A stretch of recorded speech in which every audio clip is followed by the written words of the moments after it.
All right, buddy. I'm ready when you are. Let's fucking do it, dude. We'll get this show on the road.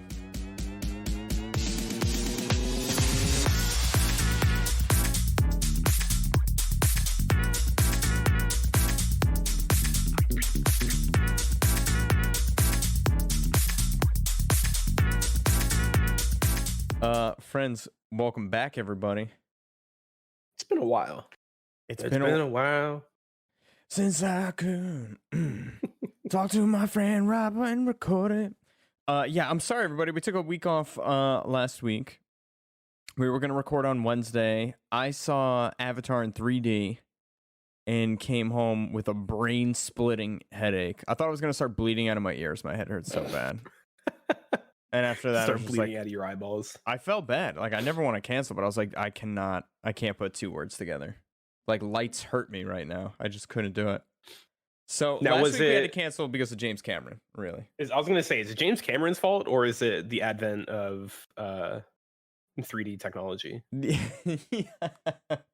We need to go back in time and kick the guy in the balls who invented 3D glasses. Like, the second he makes the first 3D glasses with like the cute red and blue film, just kick him right in the nuts. Be like, stop it.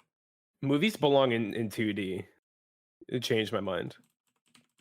Dude, it wasn't a bad experience. I think it's just it might be me. Like, back in the day when I saw fucking what was that movie? Alice in Wonderland with Johnny Depp? Was that Tim Burton? That was in 3D. That was in like 2009, 2010, where 3D was like a hot new thing again. And I got a fucking headache. I just took the glasses off halfway through and I watched the movie in this weird blurry split image format, which was also Yeah. not great. Yeah, the old school like red and blue glasses 3D was definitely subpar compared to nowadays 3D. Do you remember your first 3D movie? Do you remember what it was? I think my first 3D experience was Disney World's 3D Muppet Show, Oof. which is pretty bitchin'. You're giving me Okay. an oof? No way, I gave that an oof out of 10. I don't know. I don't get the. I don't know. I don't get the Muppets.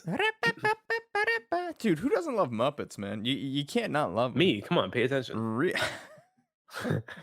Dude, they're They're- lovable. they're They got life lessons. They're fine, I The guess. little shrimp guy's really horny. Like, there's a Muppet for everyone. That's the brilliance of it. What are they like? The Seven Dwarfs? You got horny, you got goofy, you got silly.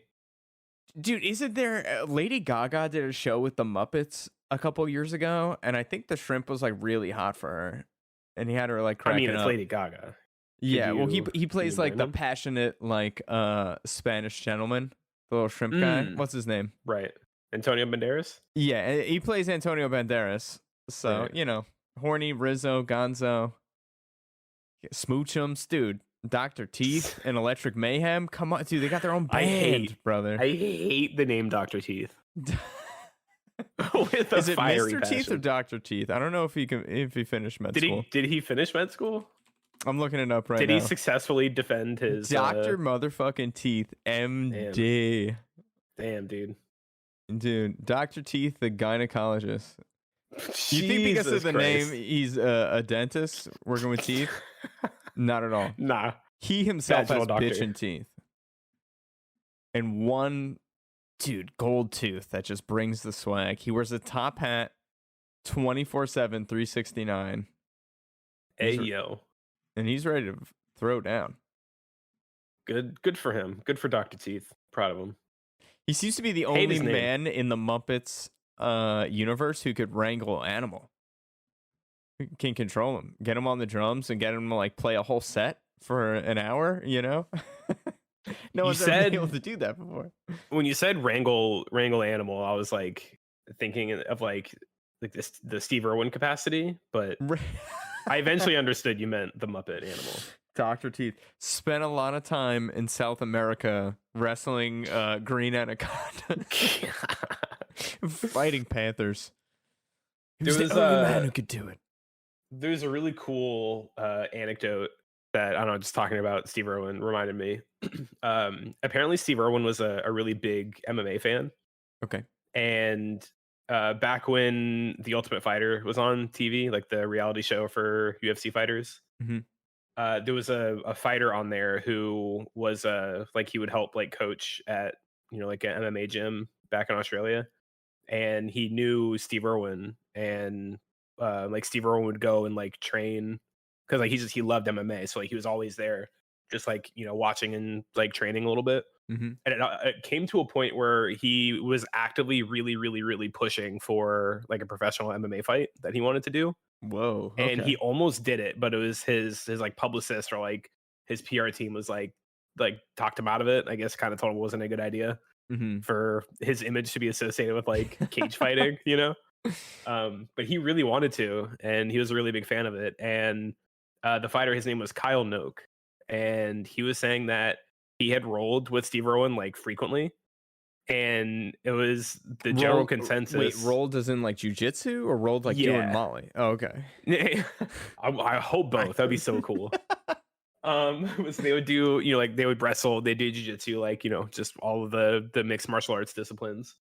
And he was saying that the consensus was you don't let Steve Irwin get full guard on you or like a full mount on you, because like if he gets on top of you and he grabs you, like you don't, like you can't do anything anymore, because like his career is getting on top of crocodiles and like bear hugging him to like get them, like pin them down.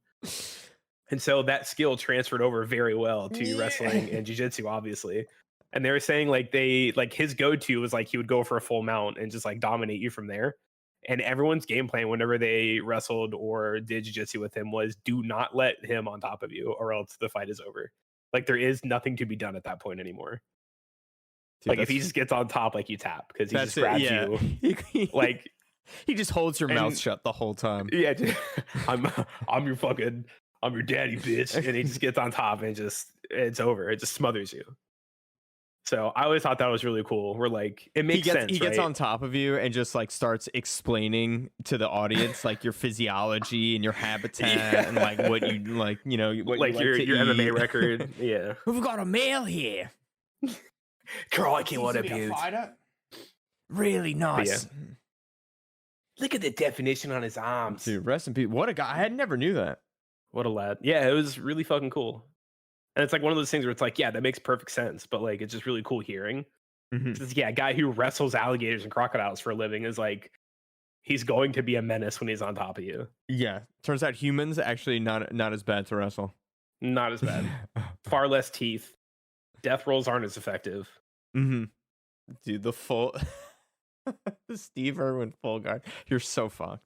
It's over. I remember like it's fucking GG's. Do you remember the fighter Khabib, and his last name was like Nurmagomedov, whatever? Khabib fought Conor McGregor twice, and I think he was like 25 or 26-0 in the UFC for a bit. But he was like a very well decorated, esteemed wrestler. There's videos of him as a child wrestling bear cubs and whatever. I forget which Siberian country he's from. But I want to say Russia, but I don't think it's Russia specifically. No, I think it's like Russia adjacent. Mm-hmm.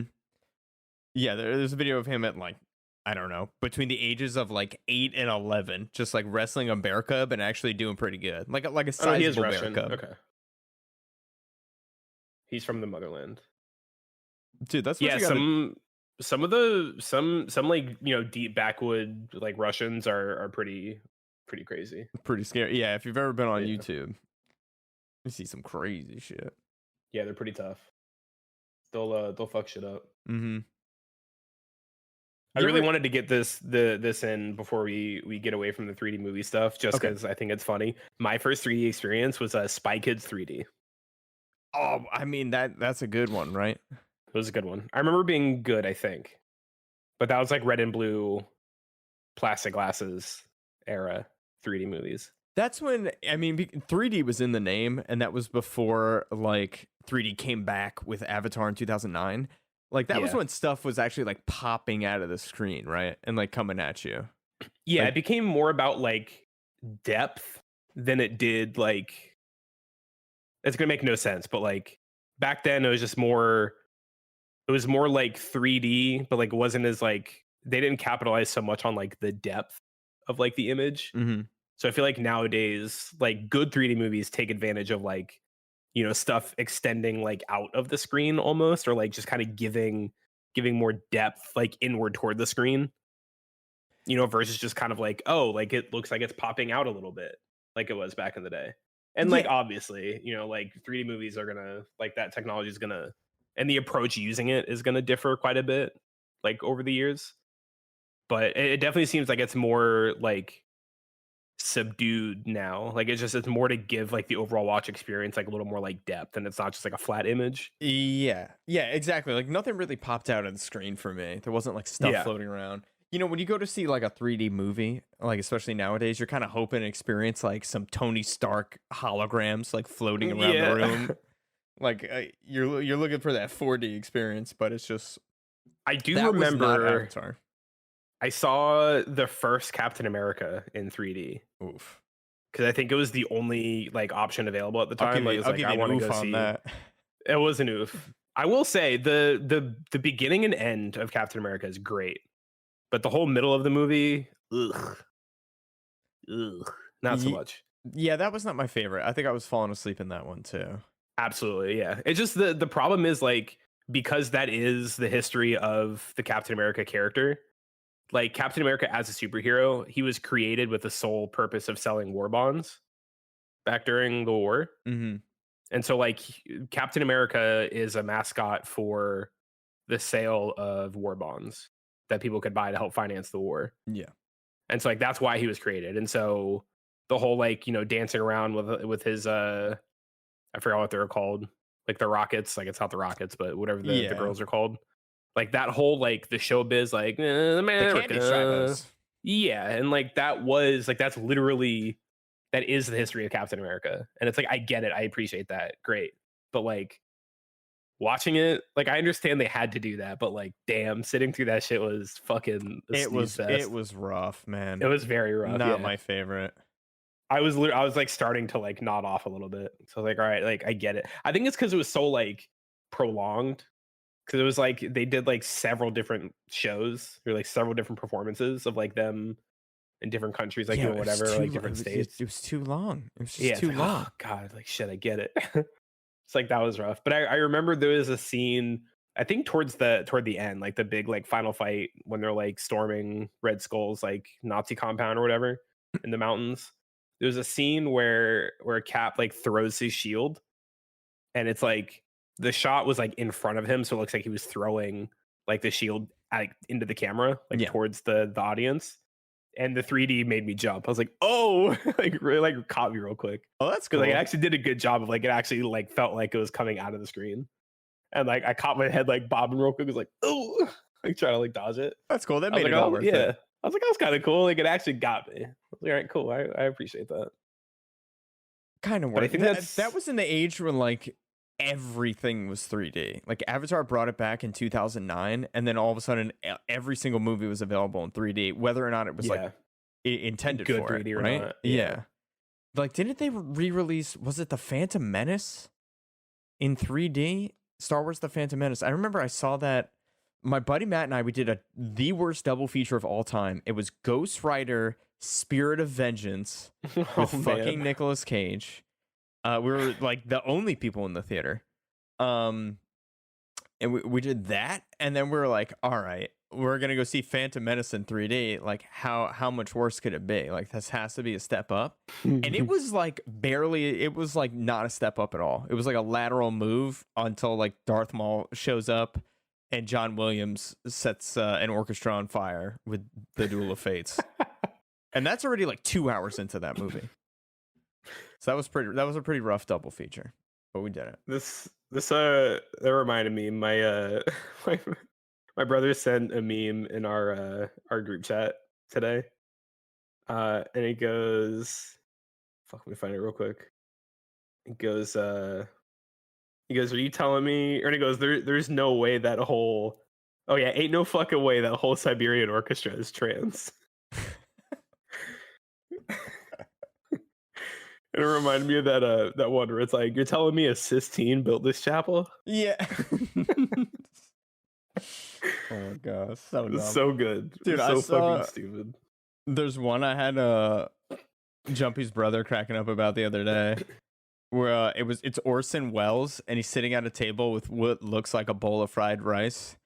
And he's like, "Are you expecting me to accept as God's truth that the shrimp, Oh, that is cretin shrimp? of the sea, took wok in hand and fried the Who rice?" fried this rice?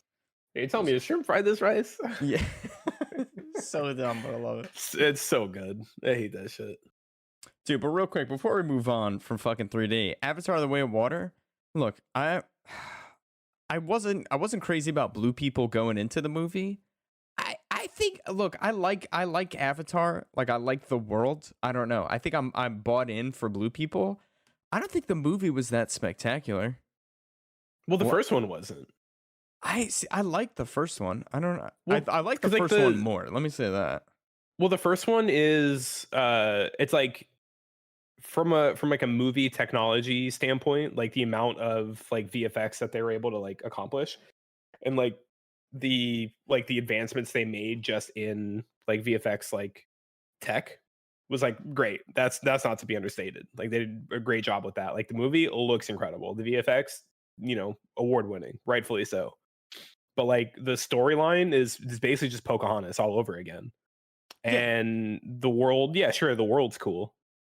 They introduce you to this alien race. Yeah, they're cool. They're fine, I guess. No real complaints. they're blue. They're really big. That's the coolest part about them, is that each one's like 10 feet tall. Like, yeah, but like that's really about it. And Like they got little cat noses. there's no cultural impact Well, for a movie that made $3 billion. Nobody can name a character other than Jake Sully. but it's a fun movie. Sure. I just hate how successful it was. Maybe that's the problem. Like it's such a mid movie that made $3 billion. I think it was less about the movie and more about, hey, we're bringing back 3D.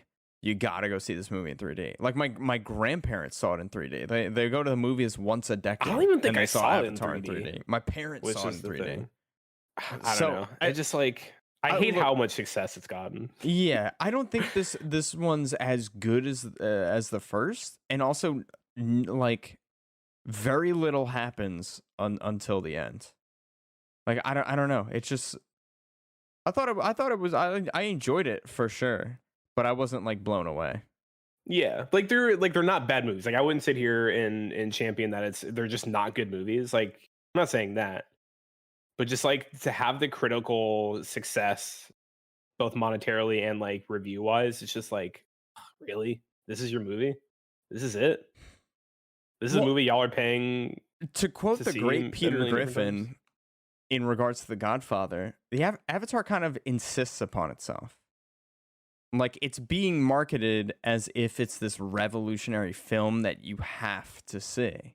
Yeah, I mean, like props to James Cameron for peddling this fucking shit.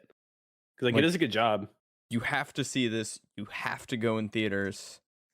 It's the second coming of Cinema Christ. Here it is. Yeah.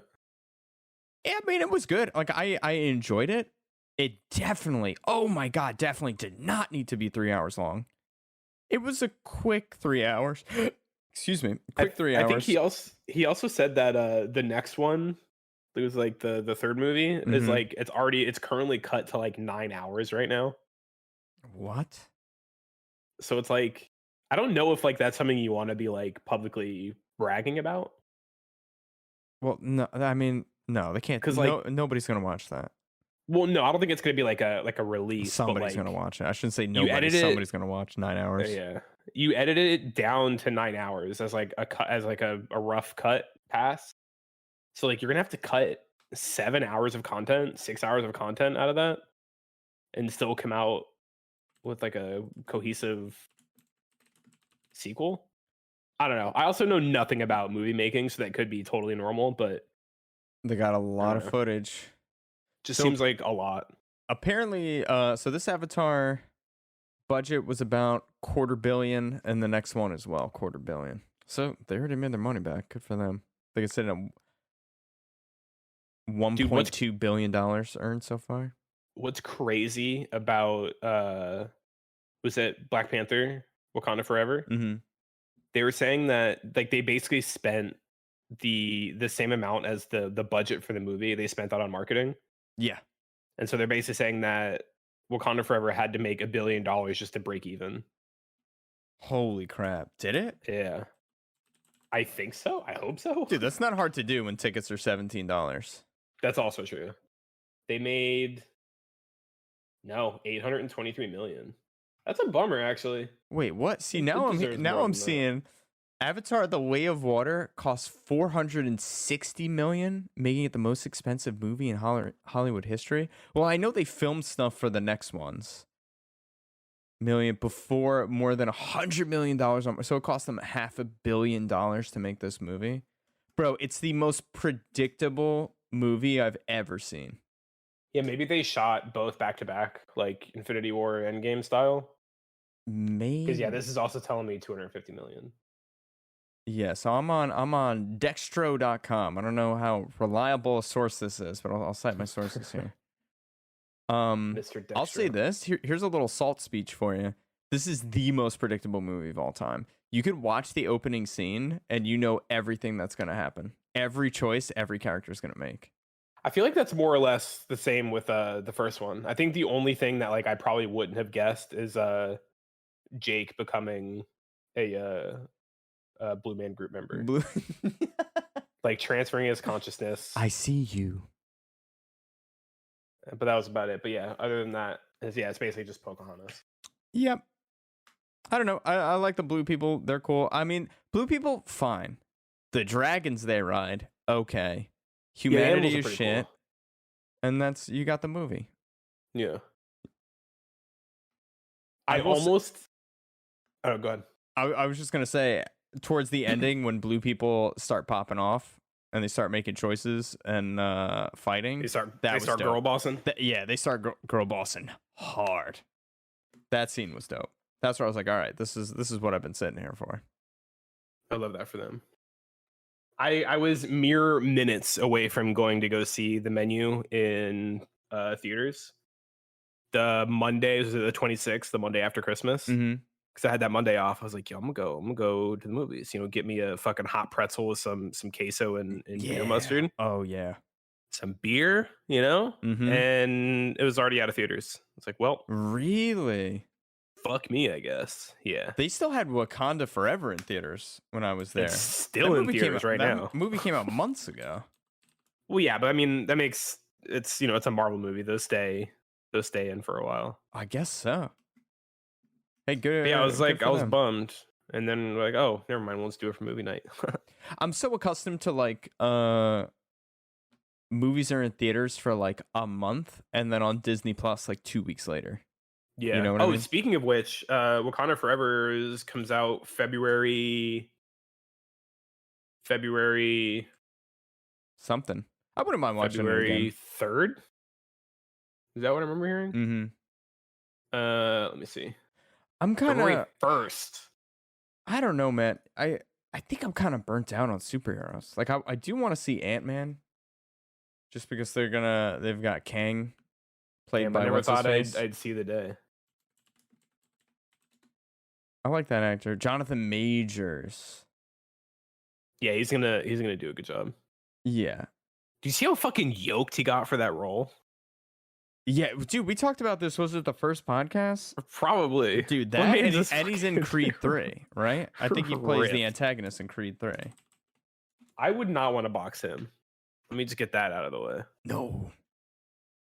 No, dude, I was in a movie theater yesterday, working on a show called The Other Two on HBO, which is about like it's like this Justin Bieber character, and he's got like two less successful older siblings. They're the other two.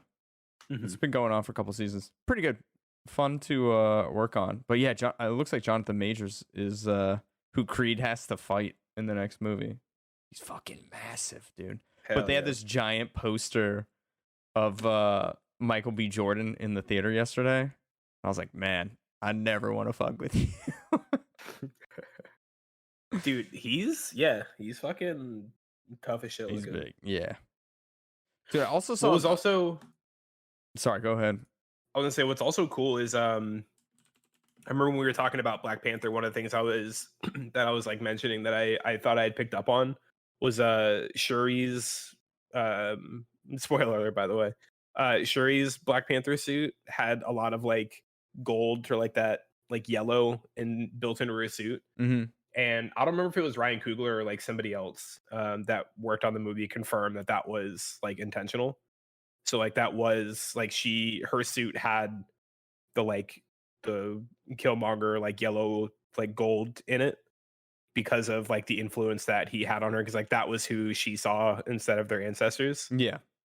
And so like it was to kind of like reflect that because she saw him and not her ancestors, like that was a driving force of her um like her intentions and her motive behind picking up the mantle was for vengeance for Gotham. And Mm. so they confirmed that was intentional. It's like, oh hell yeah. That's cool. Look at me picking up fucking clues and shit. Look at you paying attention, Look at me, dude. putting the pieces together. You wise Who ass would've thought? bitch. Who would have thought? Not me. Dude, I also I saw the poster for Dungeons and Dragons: Honor Among Thieves with Chris Pine and Michelle Rodriguez. I got What are no the chances it sucks? coin toss. I'm saying coin toss. I We'll feel see. like that's generous. Dude, I got no skin in the game with D&D. I don't even I don't know if either, but, D&D like- fans are going to be. Is it just going to be a lot of fan service Easter eggs for D&D fans? Probably. I'm wondering how much they're going to benefit from the fact that like D&D isn't like there's no real narrative behind the D&D property as far as I'm aware. Like the narrative is like created by each individual person. Like you create your own stories. But there's some consistency. You know, the groundwork's laid out with, there's a lot of, you know, characters, demons, monsters, places, races, right? Yeah, but like, is there like story lore behind a lot of it? Like, is there enough established lore for them to have the option to fucking shit all over and like ruin? See, what I'm worried about, I mean, there's probably a lot of lore that could ruin. What I'm worried about is it's just going to be Hollywooded out. There's going to be a crazy MacGuffin, and it's going to be a kids movie, you know? I mean, it's already going to be a kids movie. Is it? I guess if it's brain off, I don't know, man. The way it's marketed, it looks really silly. At least in the That's posters. unfortunate. That should not be the Let me see what the it's theme rated. they're It's going probably for. rated PG-13. like. Give me demogorgons that are fucking ripping heads off. Honor Among Thieves. You imagine we get an Eddie Munson cameo? That would be dope. Be fucking tight. I'm watching the trailer right now. I'm also curious, is this going to be like a big fourth wall break, maybe at the end of the movie, where it's actual people who have been sitting It's and gonna playing be D&D? it's gonna be the actual actors, like Chris Pine and them, like playing. Yeah, right? Wait, how cool would it be if it cuts to like the Critical Role table and like they're all playing with like Matt Mercer and Yeah, and Ashley Johnson. Chris I feel like, Pine. yeah, they got to make that'd be some fucking tight. reference to that, right? yeah, if there's not a Critical Role cameo in any capacity, that movie was made for fucking nobody. That movie was made simply to fucking cash a check. Like straight up. Dude, I'm watching the trailer right now. It looks like it's going to be fucking great in 3D. Just based off the special effects. I can imagine that being something that they would want to, you know, put the time in to make it 3D worthy. Because that could be something like, you know, that gives you the freedom to kind of take advantage of 3D. You get these big like fantasy worlds of fucking like trees and fucking monsters, Swords and shit, flipping, you know? and yeah, debris fucking flying around, fireballs and lightning bolts and dragons and fucking people reading books. dragons, and Vecna. Fucking Vecna's in the house. 99% of my D&D knowledge literally comes from Stranger Things. Yeah. Like I know Vecna, I know fucking Demogorgon, I know fucking the mimic chest, the treasure Yeah. chest that's a mouthful of knives. What about Yeah, what is that it? one. Goop block? Yeah, this trailer's got a bunch of that stuff in there. Block of Goop. What's it called? You know what I'm talking about, right? Flubber with Robin Williams. No. No, I don't know. I'm sorry.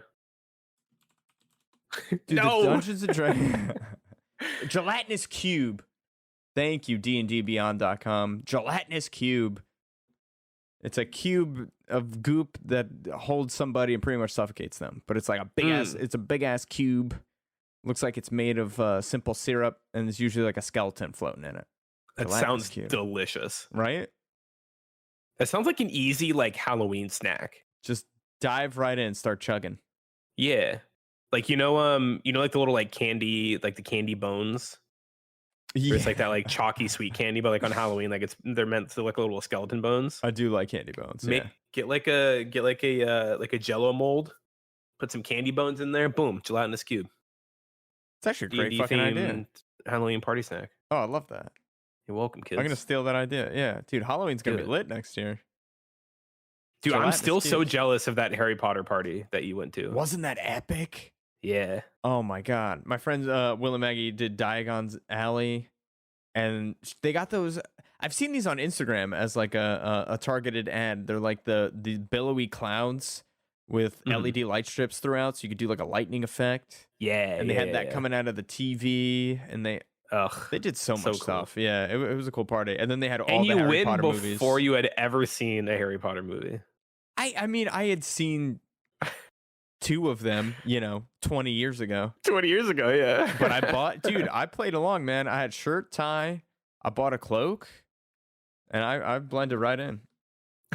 Had a great time. They also had the beer pong table, but they had was it butterbeer? Quidditch. Was it butterbeer pong? Oh, I think they might have had some butterbeer at the party. It should have been butterbeer pong, but nobody asked me. Dude, they set up the Quidditch goals in the middle of the pong table, so you had to like, throw your ball, throw it through it, over it or through it. Yeah, if you wanted to. Ugh, I'm so jealous. It sounds like so much fun. It was a good time. I picked up a stick while I was outside walking up to the apartment. That was my wand. Harry Potter, the boy who lived, come to die. Dude, Ralph Fiennes, man. He's becoming one of my favorite actors. Up, dude. Yeah, he's sick. He was great in The Menu. Yeah, I mean, he crushes like everything he does. Mm-hmm. He's fucking great in the King's Man.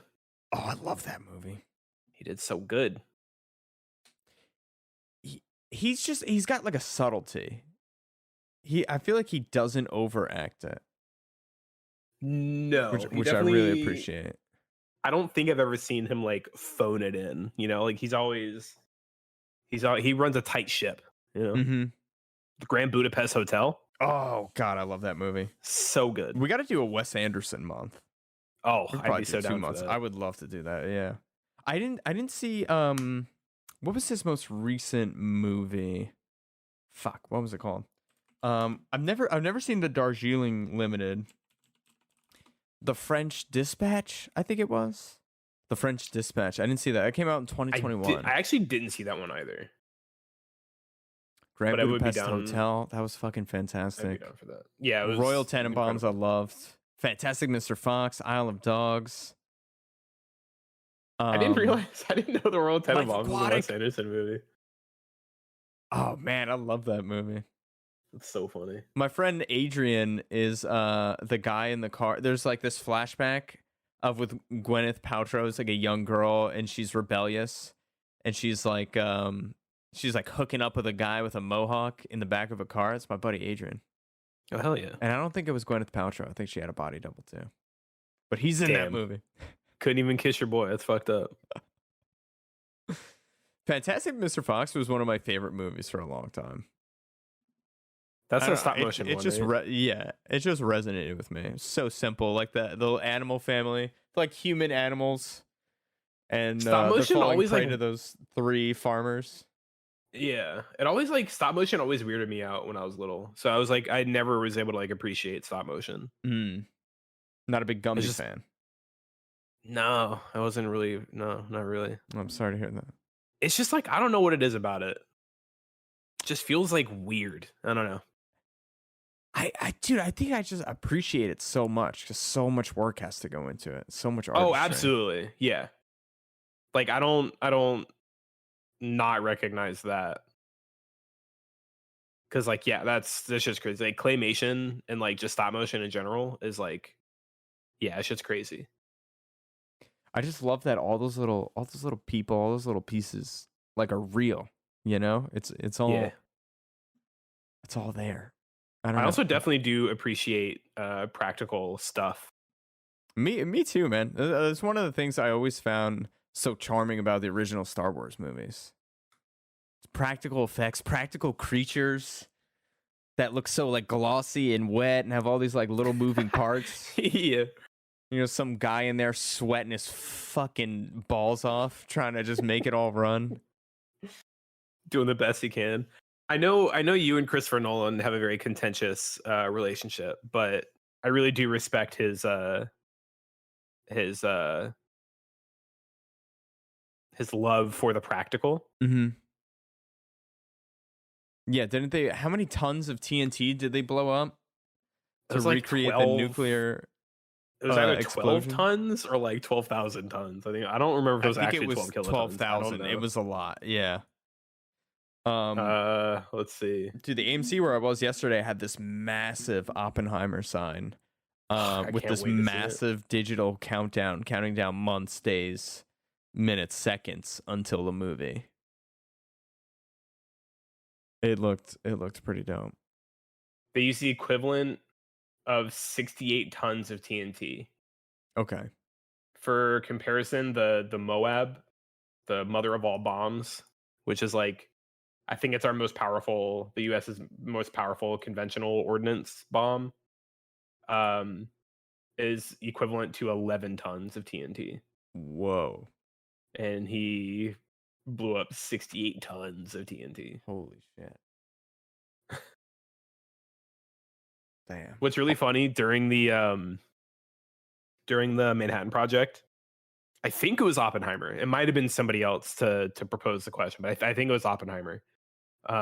When they were getting ready to test the first like blast test of the nuke, Oppenheimer kind of like half made a joke, but like kind of made a comment of something in to the effect of uh the detonating a nuke might ignite the atmosphere, or like he was like he proposed like how much you want to bet this does or doesn't like ignite the atmosphere, and everyone's like, oh wait what? And he goes, well yeah, it's technically possible that uh we cause a fission reaction with all of the oxygen in the atmosphere, and we Holy ignite the fuck. atmosphere and kill everybody on the planet. And they're like, wait, are you serious? He goes, well yeah, it's like it's physics. And so they had to put the test on hold for I forgot how long, but they made them like run the numbers and like triple, quadruple, the sextuple check the numbers to make sure that they weren't potentially risking igniting the atmosphere with Oh a my nuclear test. god. And so they ended up finding out that the amount of energy it would have taken for them to do that would have been like it was like 100 times like the entire global's like the entire world's ordnance at the time, like conventional ordnance or some Oh shit. wow. So it was like it needed an actual fuck ton like at that time. Or there was like 100 times of like, or it's like 100 times how many like the nuclear like inventory of the planet like currently like now it would have taken. So like it was at that point it was literally impossible. It's like no, we're fine. They go, okay, good, well let's Yeah, test it. we need a lot more of these. Yeah, it was basically just like no, it would take way too much. And they go, okay, cool. Don't But worry, it was we're just like not he going to just kind of posed sterilize it. the entire planet. Literally, we're not gonna glass it like fucking Planet Reach in Halo. But yeah, he just kind of like brought it up and like, wait, is that actually possible? He's like, well, like, technically, yeah.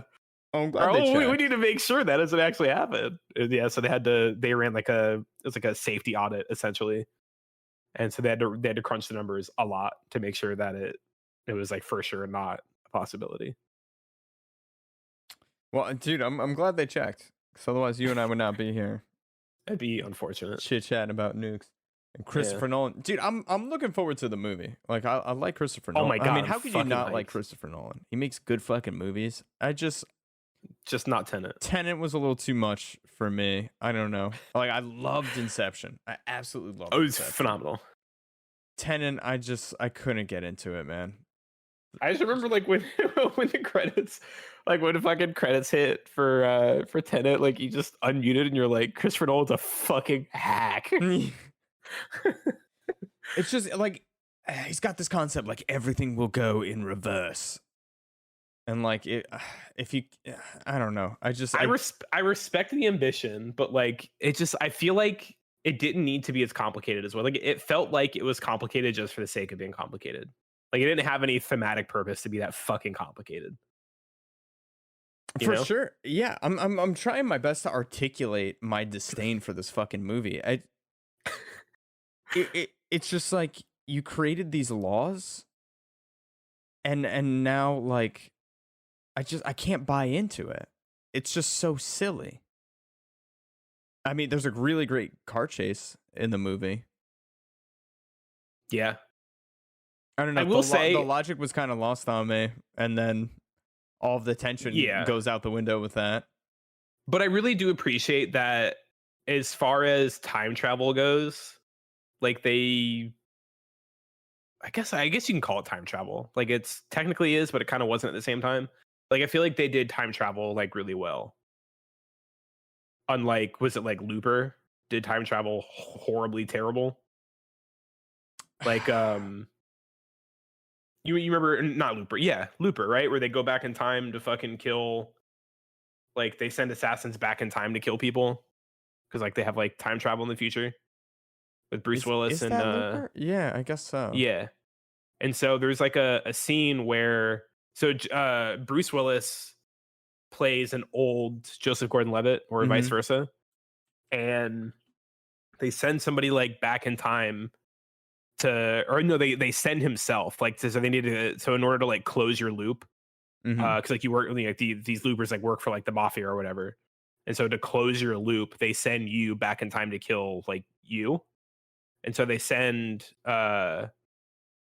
Bruce Willis to kill Joseph Gordon-Levitt to like close his loop, and he ends up like surviving, and like that's like the big crux of the movie is like him trying to like figure all that out. And so what they end up doing to like send a message to Joseph Gordon-Levitt, they're like they carve, like they go find Bruce Willis at like, you know, a different timeline or whatever, and they carve into his arm like meet us at this location, Oh whatever. yeah, it was like And you it's just couldn't write like, it a little smaller or something like that. well, like it sort of like pops up on like younger, you know, on young Bruce Willis or Joseph, like it pops up as like scarring on his arm, or like that one guy they start like cutting off like his limbs like in the future, like they cut off his hand, and like, you know, in the past like he's walking around and his hand just like falls off and disappears, and he's like, oh god, and he's like, no, don't, I'm coming, and like they're just like cutting off like his leg, and it's just like as in like real time his limbs are like disappearing, or they do that to his younger self, I mean. And it's just like, well, that doesn't make any sense. Because like if you go back in time and carve something into his arm, that means he grew up his whole life with that scarring on his arm. Like it's not just gonna randomly appear and be like, oh, whoa, where did this scarring come from? But You know, like if they're you, in the same loop. but you're still going back in time. It's like was it like the butterfly effect with Ashton Kutcher. Mm-hmm. There's like that scene where like he's in the prison, like the jail, and he's like, oh, like I'm Jesus or whatever, and like to prove like he can. Yeah, It's he creates like the whole stigmata on his scene. hands, yeah. Yeah, so like he goes back in time, stabs himself in the hands, and then comes back to, you know, prison time, and everyone's like, oh my god, those wounds just appeared. It's like, well, no, because if he hurt himself when he's little, he grew up his whole life with those scars, so he came into prison already with those scars. Like they don't just appear on you in the future, you know. Like future, your younger you would have grown up with those scars on your hands your entire life up until that point. So like the scars would have been no new addition to his body at that time. So it's like, it just doesn't make any sense. I don't know, man. You're trying to impose Hulk and Tony Stark logic onto this, and I don't I think we just gotta walk. I just accept Well, look, it. I'm just saying some movies do time travel better than others, and I think he did a good job in Tenet. He also did a good job in Interstellar with time travel, which is kind of cool. Interstellar was also a very good movie. I didn't realize. I forgot that was a Christopher Nolan movie. Yeah, I did like Interstellar. After you and I talked about it and broke it down a little bit more, I did appreciate it. The part where they Such go a down good to the movie. planet to try and recover the SOS. Mhm. And they get back to the ship, and he's like, "It's been 50 years." 28 years. Yeah, Yeah. yeah, that part was awesome. Yeah. And then he's like watching back all the like video diary entries like from his kids. Mm-hmm. And it's like, oh fuck. And you get that Like he famous Matthew McConaughey meme of him just crying just hysterically watching crying. something. Yeah. He's like, oh, you have a grandson now. And like the next one was like, oh, a grandkid died, by the way. And it's like, fuck. Ugh. And then Jessica Chastain comes on and she's like she had never sent him any. And it's like the one that she sent, she was like, when you left, you said that you would, yeah, it's possible that you would come back when we're the same age. And she goes, today I am the age that you were when you left. And she's like, so it'd be pretty fucking nice if you came back home. And he Mm-hmm. was on that fucking ocean planet on fucking Waterworld with Kevin Costner. And it was just like, fuck, dude. This shit hits. Dude, the mission was such a failure. They get down there like, there's nothing here. Oh, what's that in the distance? Oh, it's this fucking tsunami. Oh wait, those are ocean 90,000 waves. feet high. Yeah. We need All some of that to It's- doom Dr. whatever his name was. Yeah, that poor for guy too. 28 years. Oh, that sucked. I Good think I'd movie. take a ride on the Airlock Express if I was stuck there for 28 years. I don't know. I don't know if I could do it. It's a tough call, man. I guess you're just Yeah. hoping they come back. Yeah, Take like it a day at a what time. point? At what point do you just like just assume that they're just fucking dead? Well, I Well, guess you could do the math and like figure out like how much time it is for them. Because like they were gone for like a couple hours. dude, they also, I, I thought it was a couple minutes. No, 'Cause it was like it cuts together to where it looks like a couple minutes, but they were down there for like a while. I feel like Matthew McConaughey, was it Anne Hathaway? Yeah, it was Anne Hathaway. I feel like they Yeah. kill so much time on that water planet. There's like a light conversation. They're like looking around. Like they really take their time. I'm like, you guys, like, you didn't listen. Yeah, so it says when Cooper and his team reach Miller's planet, they're stuck on it for a few hours after damage to their engines. When they return to the spaceship Oh. after a few hours, they find that 23 years have elapsed. I didn't realize it had been a few hours because the scene only takes place over the course of like, Yeah, five- they five cut it minutes. together. Yeah. Okay. I also kind of forgot like they suffered like engine damage. So like they had, I guess TARS had to like fix it, so they were stuck there for a bit. Because yeah, they weren't like expecting to stay there for that long. They were gonna go down, check on Miller, and then, or I guess they're gonna get the SOS and try and save him and come back. Like their intention wasn't to be there for that long, but they took engine damage and they didn't have a choice. Yeah, so the time dilation was 1 hour on the planet was 7 years Oh, Earth time due to the gravitational Jesus. time dilation. That's terrifying. Yeah, so it's like what, 4 hours? Just about. Brutal. Crazy. Yeah, I've got an appreciation for that movie. I love The Prestige. Dunkirk, Alex and I saw that in IMAX, and it was a beautiful movie, and the sound design was incredible. Content-wise, it just I wasn't had crazy no about it. I guess desire. if I was a World War II nut or like a fan of classic planes, I would have been raging hard the entire time. But as far as World War that's II kind of- movies go, not my favorite. Not even close. That's kind of why I didn't want to see it, because like I am such a fan of like World War II movies. Like the movie was PG-13. Like I just can't imagine myself enjoying a World War II movie that's PG-13. There's another movie where not a lot happens. Like nothing really happens. Tom Hardy flies a plane. Like that's cool. He's got a mask on. Like that's pretty cool too. We've seen that before. And I was bound in the yeah, darkness. the planes are really loud. Gunshots are really loud. You actually Yeah. never see a Nazi in that movie. They're constantly the point? under attack and under fire. You don't really see maybe some Nazi planes, but it was just not my favorite. So what you're saying is you did tried. not see any planes in that movie? Yeah. You know, it's a really good World War II movie that's not necessarily a World War II movie, but it is. The Imitation Game with Benedict Cumberbatch. Right. I've never seen that. I have the DVD. The Screen Actors Guild sent it to me. They're like, for your consideration. I It's just never got around to so watching it. good. I definitely recommend watching it. Or maybe we can do it for movie night sometime. I was like randomly in the mood for like World War II movies a little while back, and I hadn't seen The Imitation Game either up until a few years ago. I was like, damn, I just like, I don't know, I'm in the mood for World War II stuff. And so I watched Fury, the tank movie with Mm-hmm.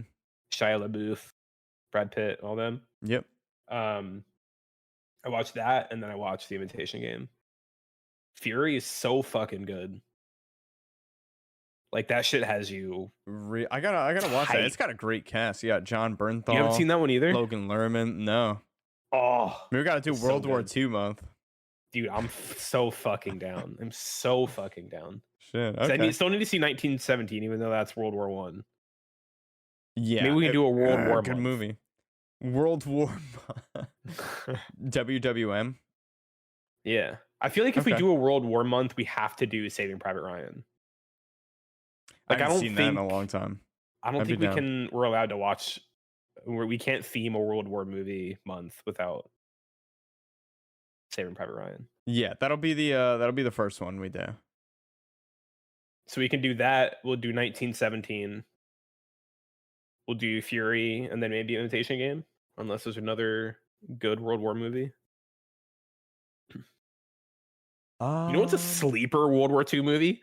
Overlord. You seen Overlord? Overlord was cool.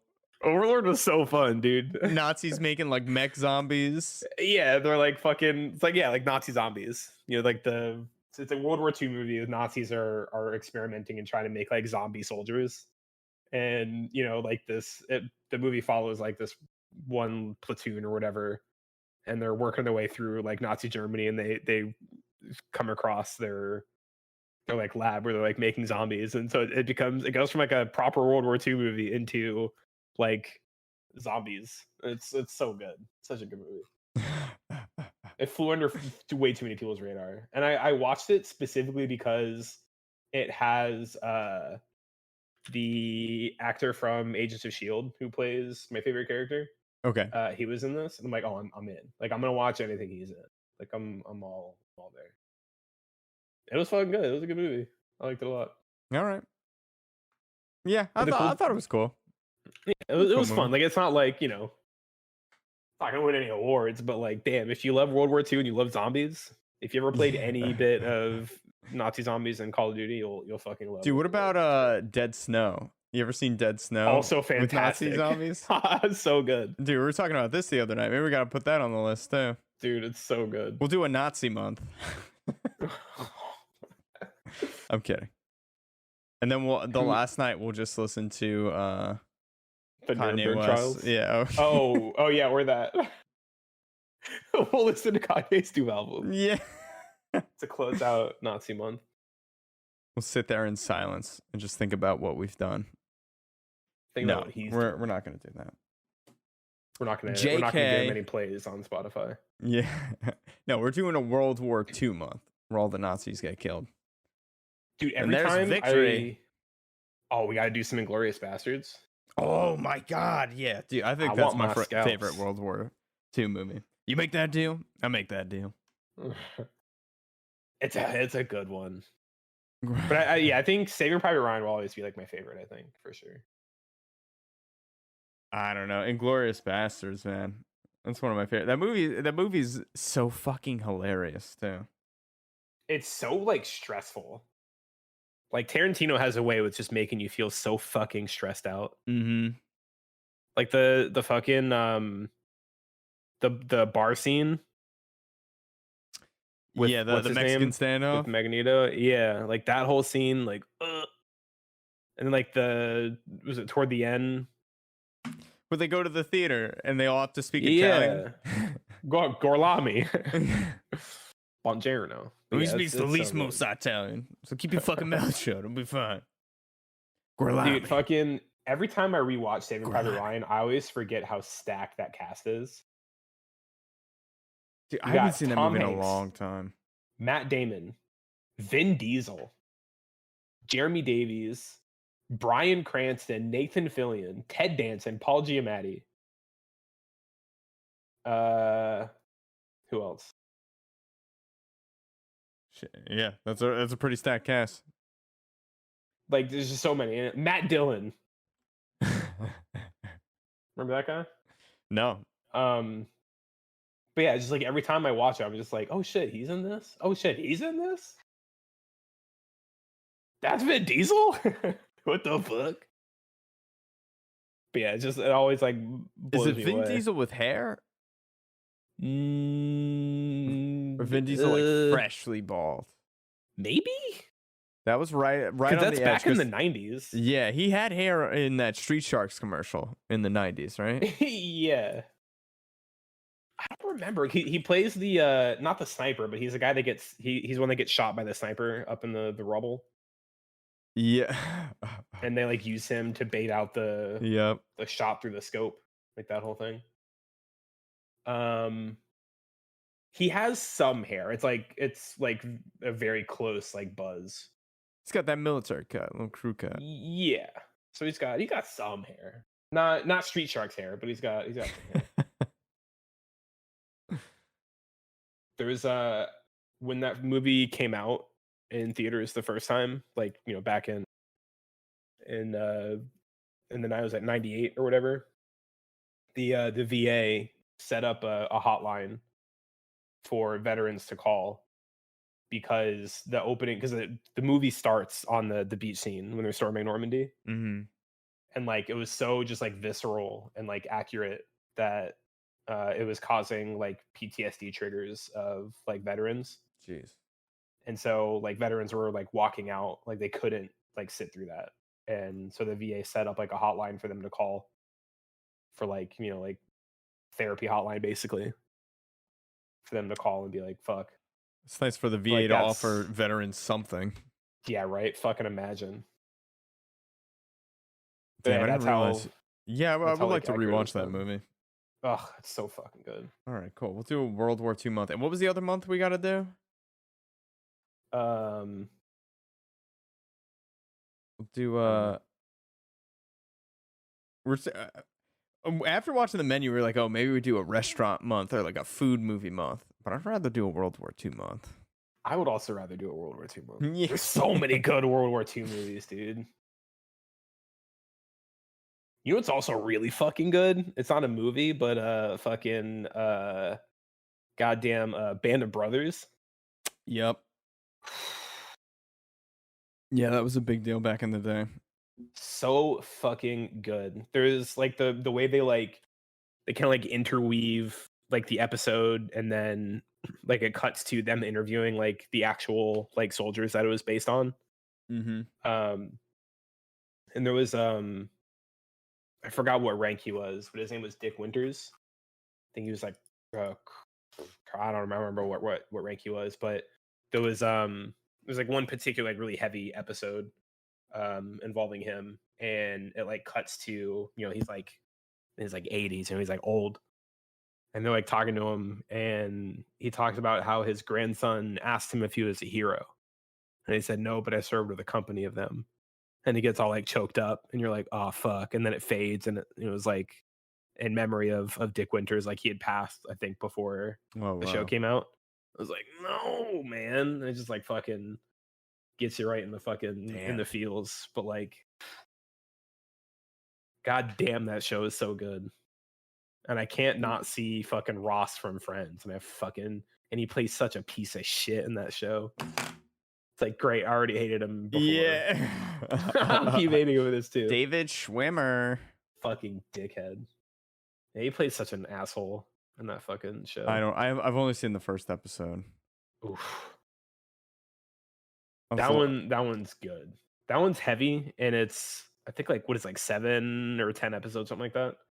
Like, not like crazy long, but it's definitely something I would recommend you watch the whole thing. It's basically a 10-hour like mini series version of Saving Private Ryan. Yeah, I mean, dude, I think I was just a little too young. I mean, I wasn't too young for it. I just wasn't really into it when it came out. I mean, I might have been like 10 years old. I remember my parents got the DVDs, and it was a big deal. I have it downloaded somewhere. Legally, of course. Yeah.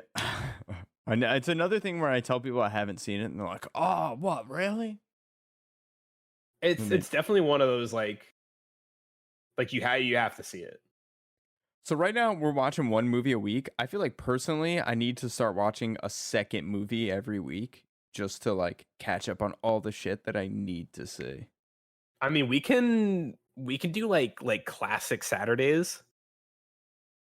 Throwbacks, like yeah, Right? anything before like 2012.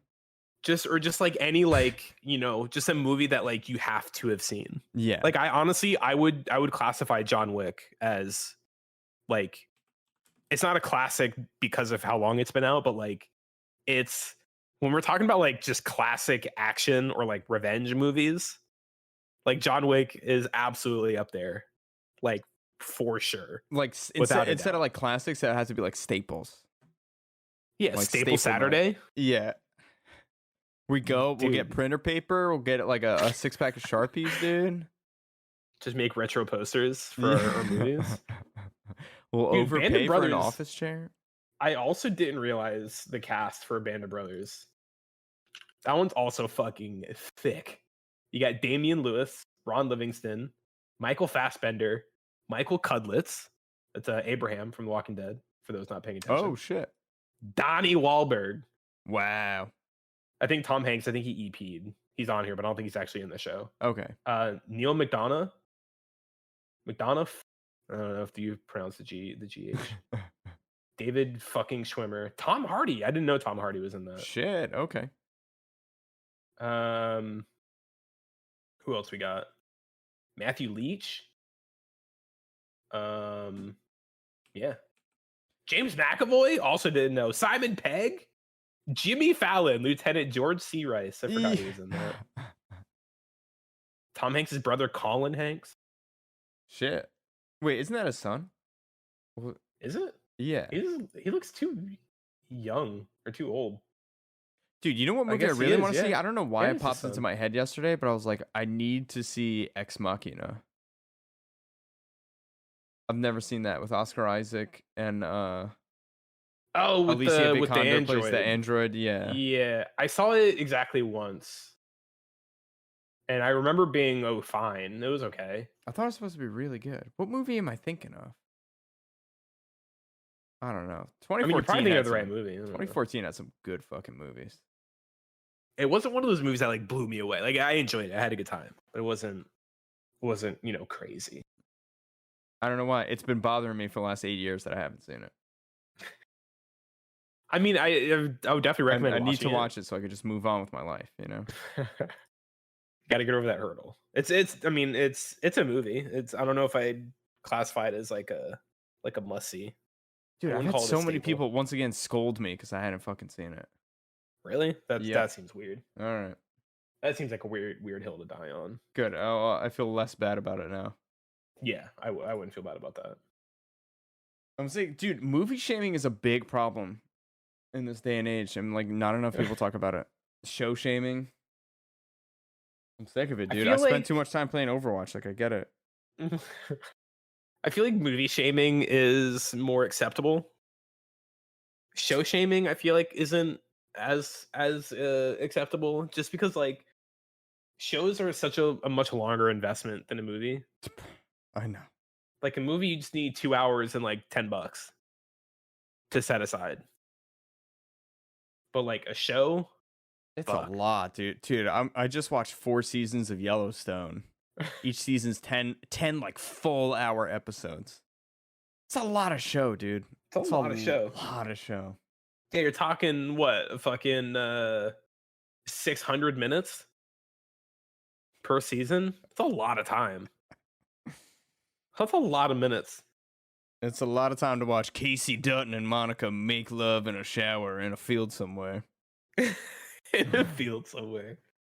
Dude, they I don't know always, who either of those anytime these people are, two but I'm sure characters it's are great. together, they make love. It's a husband and a wife. And it's just become a thing where now anytime they're like in a room together, I'm like, I swear to God, if they start fucking, If I'm they leaving the room. fuck, I I swear can't. Like, it's to so God. inappropriate right now. They better not fuck. If they're at a funeral, they better keep it. Dude, in he their fucking literally, pants. he was like in the shower, or like she was like in the shower, like crying about something that had happened. She was like so upset. And he like came in and like opened the shower door to console her. And I was like, I swear to God, you better not. And instead, he just gave her a hug. And I was like, all right, fine. That's okay. Don't you dare start making love. They were like in a field, like talking. He's like, oh yeah, I'm trying to track this wolf. She's like, yeah.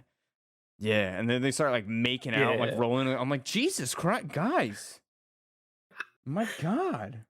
They're gonna smell you. How many babies do you want to have? You could barely take care of the one that you got. Well, back then it was more about like quantity versus quality. You know. No, the Yellowstone takes place in present day. What is it? Oh. 1899 or 1923, whatever that show is with Harrison That is Ford. not is the present day, prequel. by the way. Yeah. 1920. No, that was 100 years ago.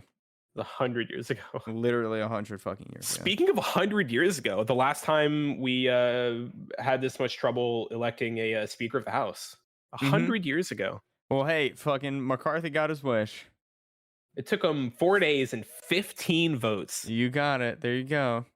You saw the video of Matt Gaetz, Yeah, like, dude. heckling him. Yeah, But that's the blowing funny- up right now.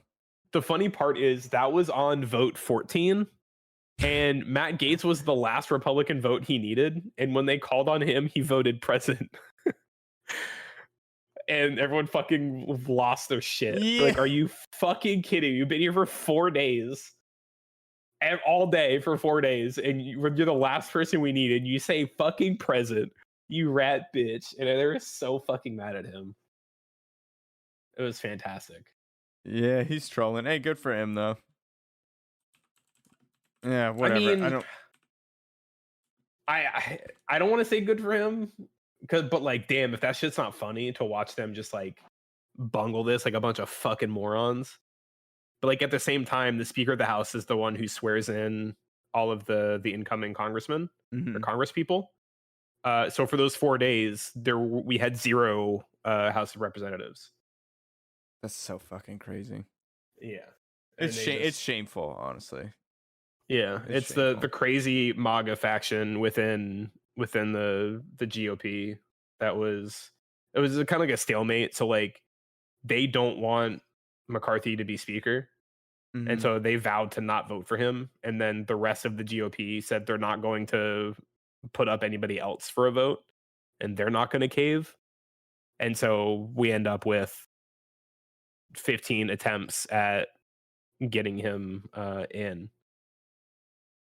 And one of the concessions he had to give up was there is basically the rule is any one individual Republican can say, I don't want you as Speaker of the House anymore. And everything has to come to a stop immediately.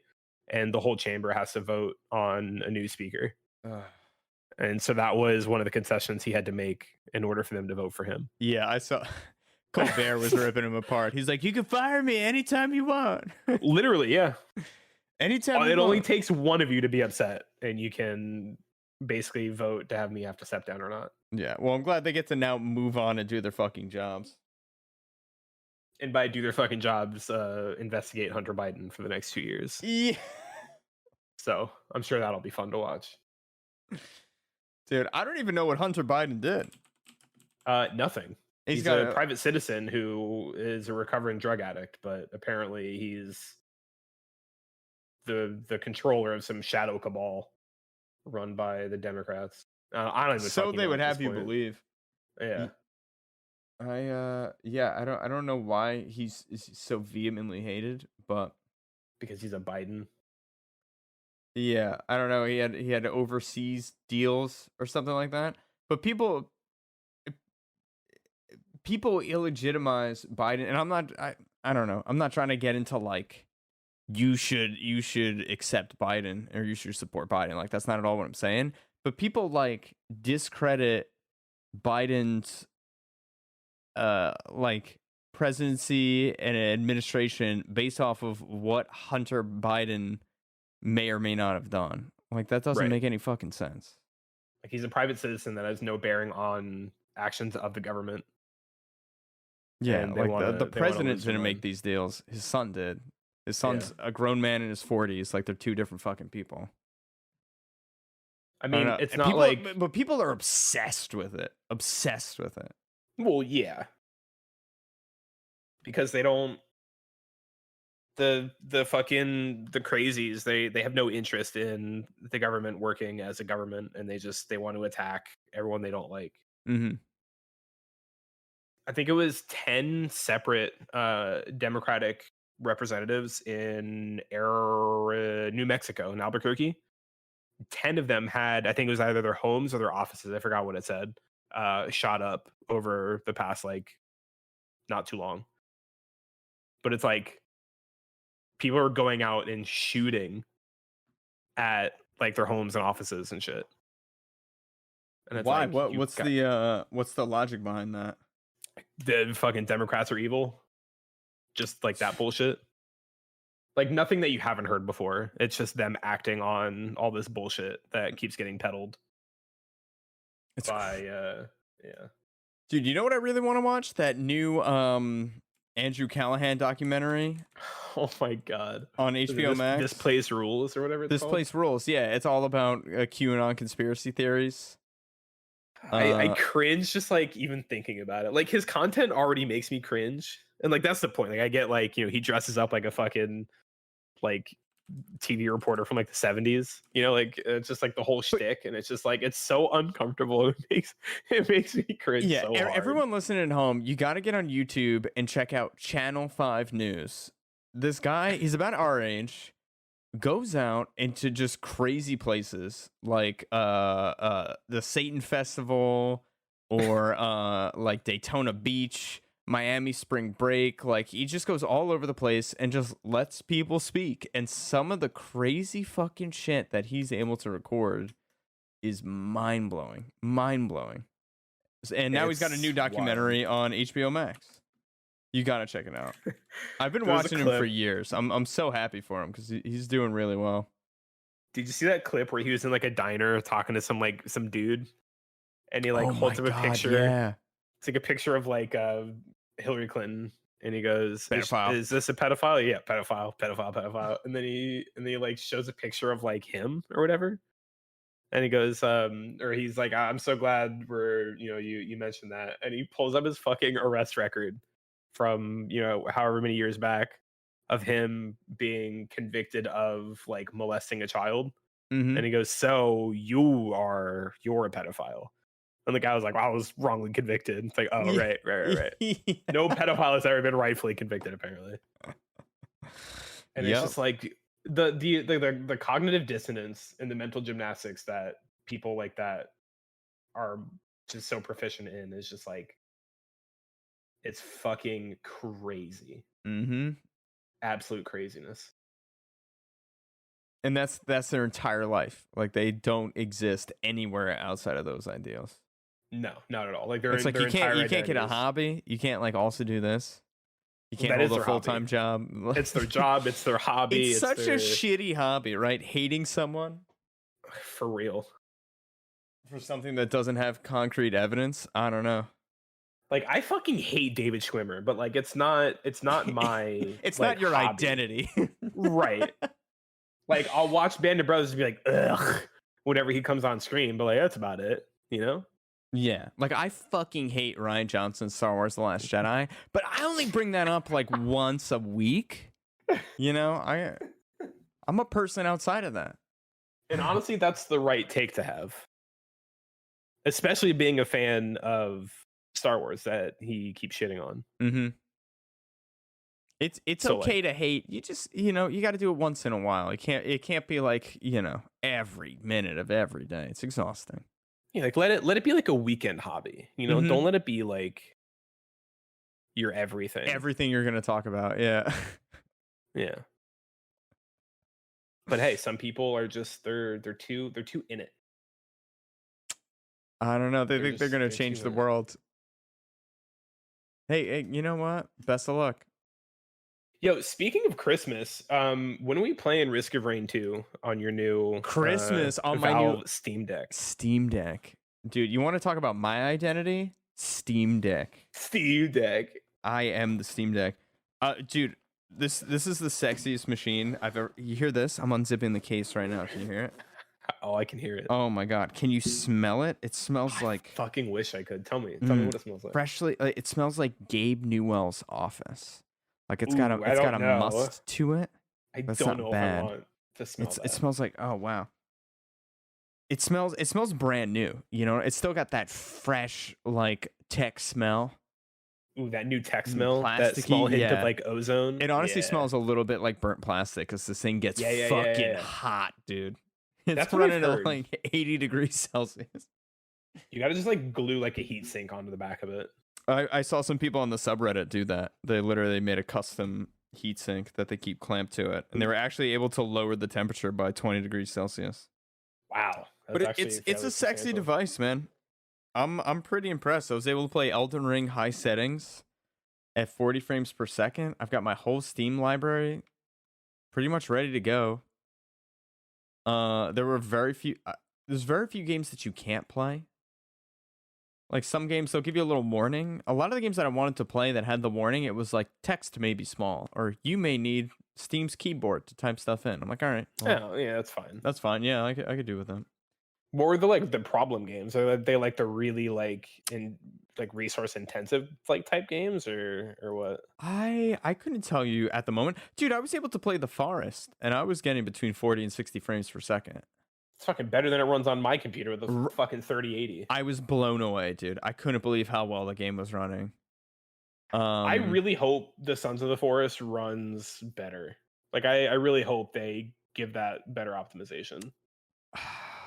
Well, I mean, we'll see. It's been a long time between the first and second, right? About 7 years. Yeah, it came out in was it 20? I've had a lot of time. 15 Technology's years or so. progressed. The only thing is, like, as technology's progressed, maybe it's optimized more, but it's got better lighting, better graphics, more textures, and all of a sudden, like, I have a feeling it's not gonna. I feel like it's gonna run great, and then when you go to stream it, it's gonna be a completely different story. That'd be unfortunate. That's when everything goes down to medium and the god rays go off. 2014.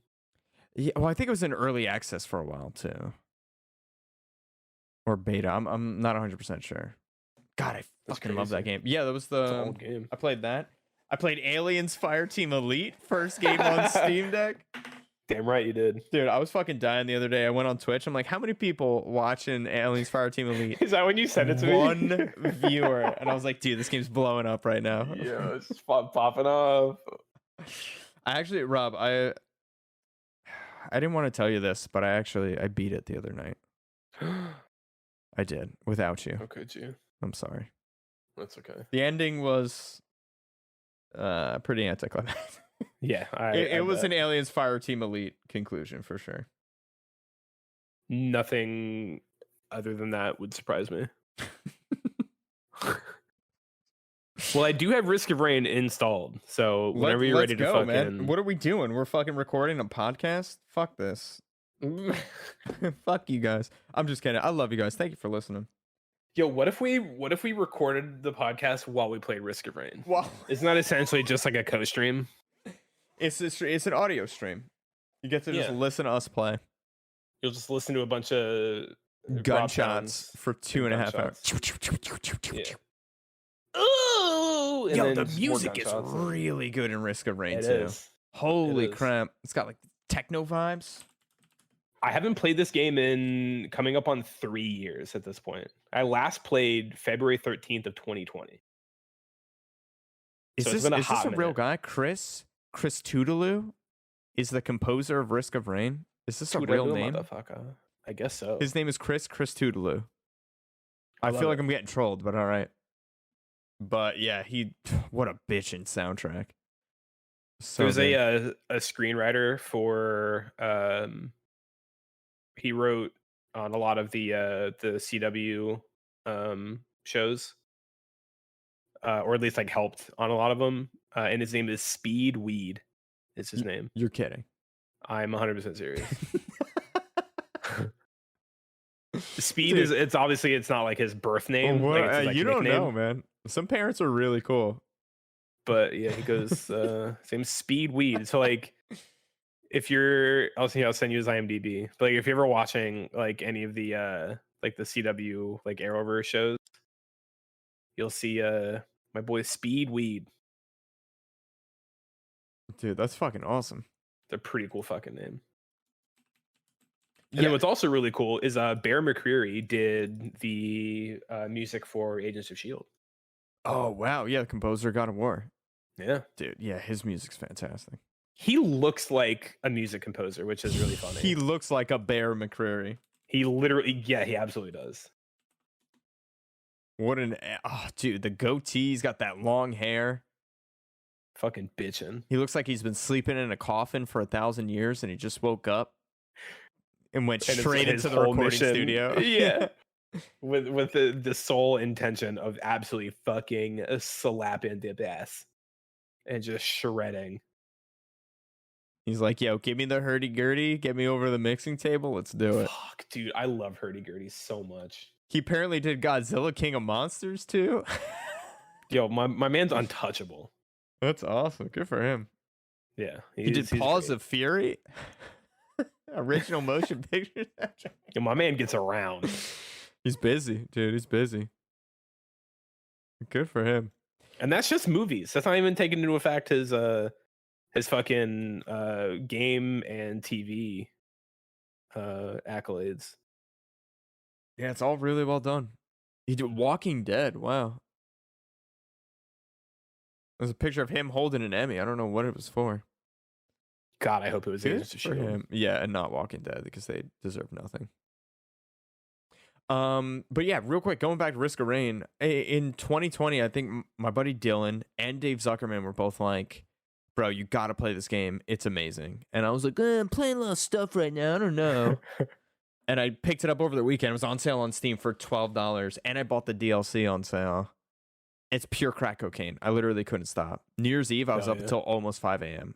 And finally, I died. And my seared eyeballs were just so dry and so tired. I was like, I have to go to sleep. It's funny. Papa woke up to go to the bathroom. He poked his head in. I'm still sitting there at the Steam Deck.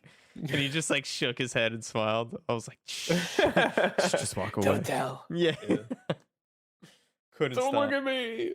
I also, so this is kind of weird. I left my Steam Deck in sleep mode, I guess for a day or two with Risk of Rain running, and it counted that as playtime.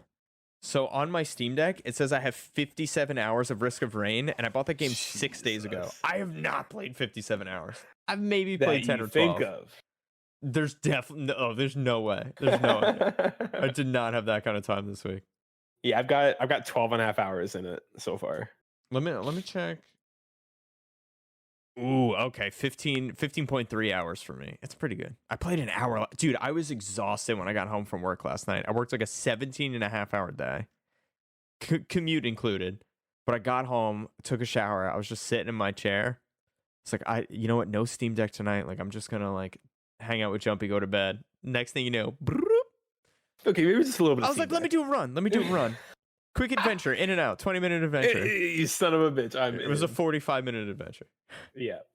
Risk of Rain. It's like the problem is like if you get a good run, like you're there for half hour minimum. Because you could take your time, go around, Yeah, find and all the then, like- upgrades. Like, Once you have a good build going, like you can essentially become unstoppable for Mhm. a while.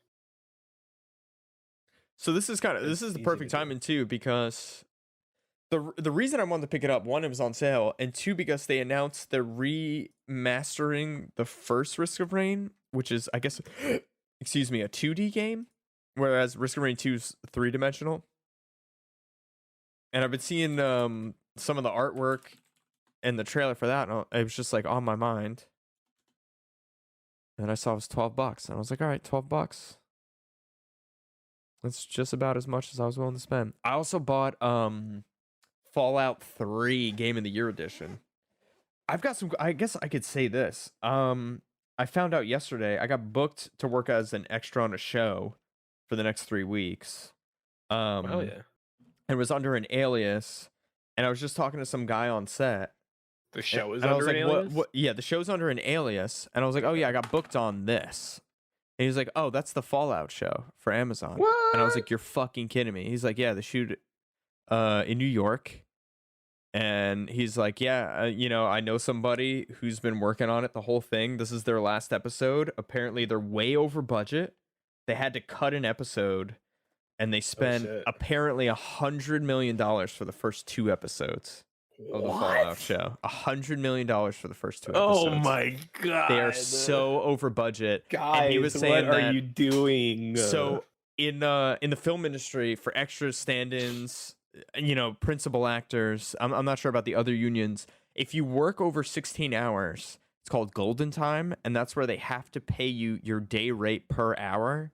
And once you go over that 16th hour by 1 minute, that's it. You get a full another day rate. And he says productions always try to avoid 16-hour days. Always, always, always.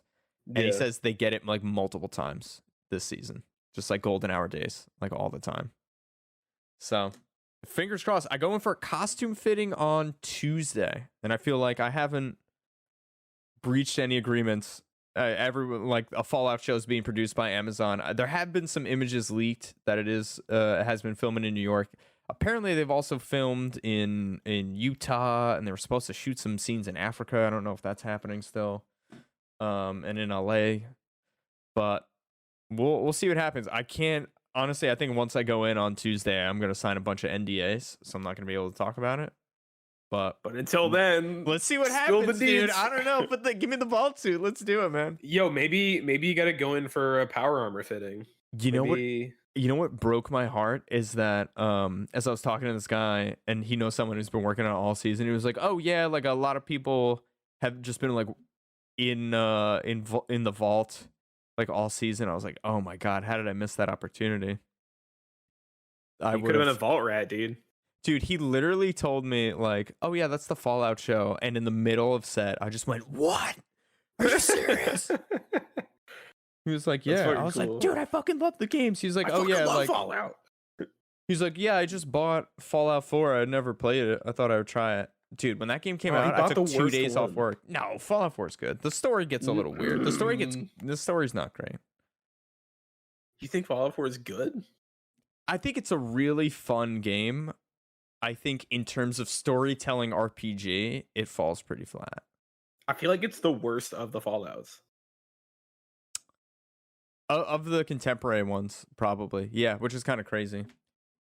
The Bar Harbor DLC was really good. They call it Far Harbor, but it's actually based off of Bar Harbor Island off the eastern coast of Maine. That was pretty cool, and that actually had a really good story. Good old Bar Harbor, right? Dude, Fallout 3, man. 2008, Liam Neeson is your dad. He escapes from the vault. You got to go find him. Such a good game. So that was on sale. Like I think it was like $7. Yeah, it was taken in reverse. You got to go find Liam Neeson. Where's my dad? 10 and then Fallout 4 becomes Taken. Where's my son? He was a little Give baby. me my dog and my son. Yeah. Spoiler alert, you find your son. He's like 70 years old. Like, Dad, I was taken a long time ago, dude. Dude, look at the year. Yeah. You were in cryosleep, dude. Is that not the first thing you did? Hey, 4 did some stuff right. New Vegas is untouchable. That's just like perfect RPG. You get shot in the head. Doc Mitchell wakes you up. He's like, "All right, you want penis or vagina?" And you make your character. And then you could just go in any direction and murder anyone you want. You could do anything you want. It's the perfect RPG. Penis, please. Slamming soundtrack. Can't beat it. Great DLCs. Speaking of slamming, you know what we also need to do a month of? Is Slammin' Salmon movies. What is it? Sorry, the Broken Lizard movies. Broken Lizard, with yeah. Salmon. Yeah. I haven't seen Super Troopers 2. I've seen bits and pieces of Slammin' Salmon. We got to do like a double feature of the Super Troopers. I've seen the first one like 30 times. I fucking love that movie. So good. That was one of those movies. It was be on Comedy Central all the time, and I would stop whatever I was doing. Yeah, for me that was Dodgeball on FX. That movie came on, like, I swear to fucking God, like at least every other day, if not every day. So like I would come home after school and I would just watch Dodgeball. So like unironically, Dodgeball is the #1 movie I probably seen the most in my entire life. Maybe it could have been a kids movie back in the day, like Toy Story or like Lion King, because I watched the fuck out of those when I was little. Oh my But god. like, other than that, I'm pretty sure it's Dodgeball. Dude, that's hilarious. Dodgeball is the #1 movie in Rob's brain. Right, so rent free. 10 out of 10. Dude, I had an think Oscar in my mind. my It's number the one. most quotable movie. It's very cool. It's a fun movie, for sure. I think my number one is between Jumanji with Robin Williams, Ooh, and then honestly, one. probably Kill Bill or Pulp Fiction. I don't know which one I've seen more. Probably Pulp Fiction. We used to watch that all the time, like at least once a month at my friend Will's house when we were in high school. damn. It was a good time. I don't know. Like his brother had it on DVD. We're like, yo, you gotta see this movie. We're like, all right. Then we're all just like blown away. Yeah, it's a good one. Dude, that and Ninja Scroll. You ever seen Ninja Scroll? I don't think so. I thought you were gonna say fucking With Surf Ninjas for a Jin the second. Ronin Samurai. Ninja Scroll. And he's got to fight through the 7 devils of Kimon. No. Holy crap, dude. We got to watch this one night. It came out in 1993. They did a 26 episode anime after, but it was never as good. Yeah, when it came to anime, I started with DBZ. Because like that made its way over to the US when I was like pretty young. And that was like I was the target demographic, like without a doubt, like to the T. And so I fucking love DBZ. And like that was like really the only anime I watched for a while. And then like I did like Rurouni Kenshin on Toonami. I think that's really it when I was like little. And I didn't really get into anime until like when I grew up. And even then, like I namely stick to like the big popular ones, unfortunately. This I movie missed out holds up on so the well. It's classics. super violent. Oh, I call them Jin. It's Jubei. I'm mixing Jin up with the other samurai from Ghost of Tsushima. He's like this Ronin samurai. He used to like fight under the shogun. I guess he, like a knight of the government essentially. Right. And his he had to betray his old partner because he was going to stage a coup or whatever it is, and he finds out his partner's still alive, and he and these other 6 guys are known as like the 7 devils of Kimon, and they all have like supernatural powers, and he finds out they're alive, and he just gets like mixed up in their bullshit, and he like has to kill them all. It's such a good movie, and it's very violent. I feel like we could do a whole episode on anime. We should, man. There's some good kids these days don't know about Ninja Scroll, and They it's don't insane. understand. Everyone's watching all these stupid sports animes and My Hero Academia. Jubei Kimagami suffered. You understand? He suffered. Oh man. This is worth it. You fucking Haikyuu nerds. Kagero! Jesus. How are you both a jock and a nerd at the same time with your fucking sports anime? Get it Dude, together. his love interest is like this lady ninja named Kagero. Dude, Will and I still like randomly will be like, Kagero!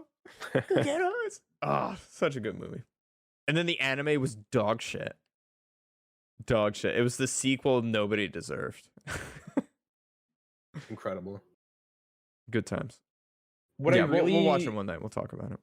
What I truly am bummed out about is that you never got into Naruto, because some of like the fights in Naruto are just like unmatched. They're so good. I wouldn't mind doing a director's cut of just fights. Because I watched just I like watched run the through first all like the 50 best fights. episodes. I was a One Piece boy, Yeah. I was a DBZ man. I kind of did it like backwards. So I never got into Naruto because my only like understanding of Naruto was he was this little annoying kid in an orange jumpsuit that screamed "Believe it!"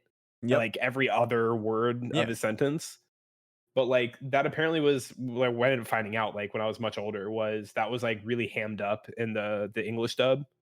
Because like this old like not old, but this like older like white lady is the voice of Naruto, American version Naruto. Like I know it's a Japanese woman in Japanese anyway, but and so it's just like and I don't know if that was like her choice or like whatever, but like the amount of times she'd believe it. believe it. And I'm just like, oh, this is so fucking frustrating. But Like, you it's know so that annoying. that's true of a lot of animes. I guess Luffy so. I don't and know. Ash Ketchum and Deku, it's all very high pitched. Usually a female voice actress behind it, and they're shonen protagonists. Like they're gonna be fucking annoying kids Yeah, I guess like who just because want to do their best, you know. my only like understanding of anime up till that point was like DBZ, Jesus, and Rurouni Kenshin. So it was like they don't really have those tropes as much.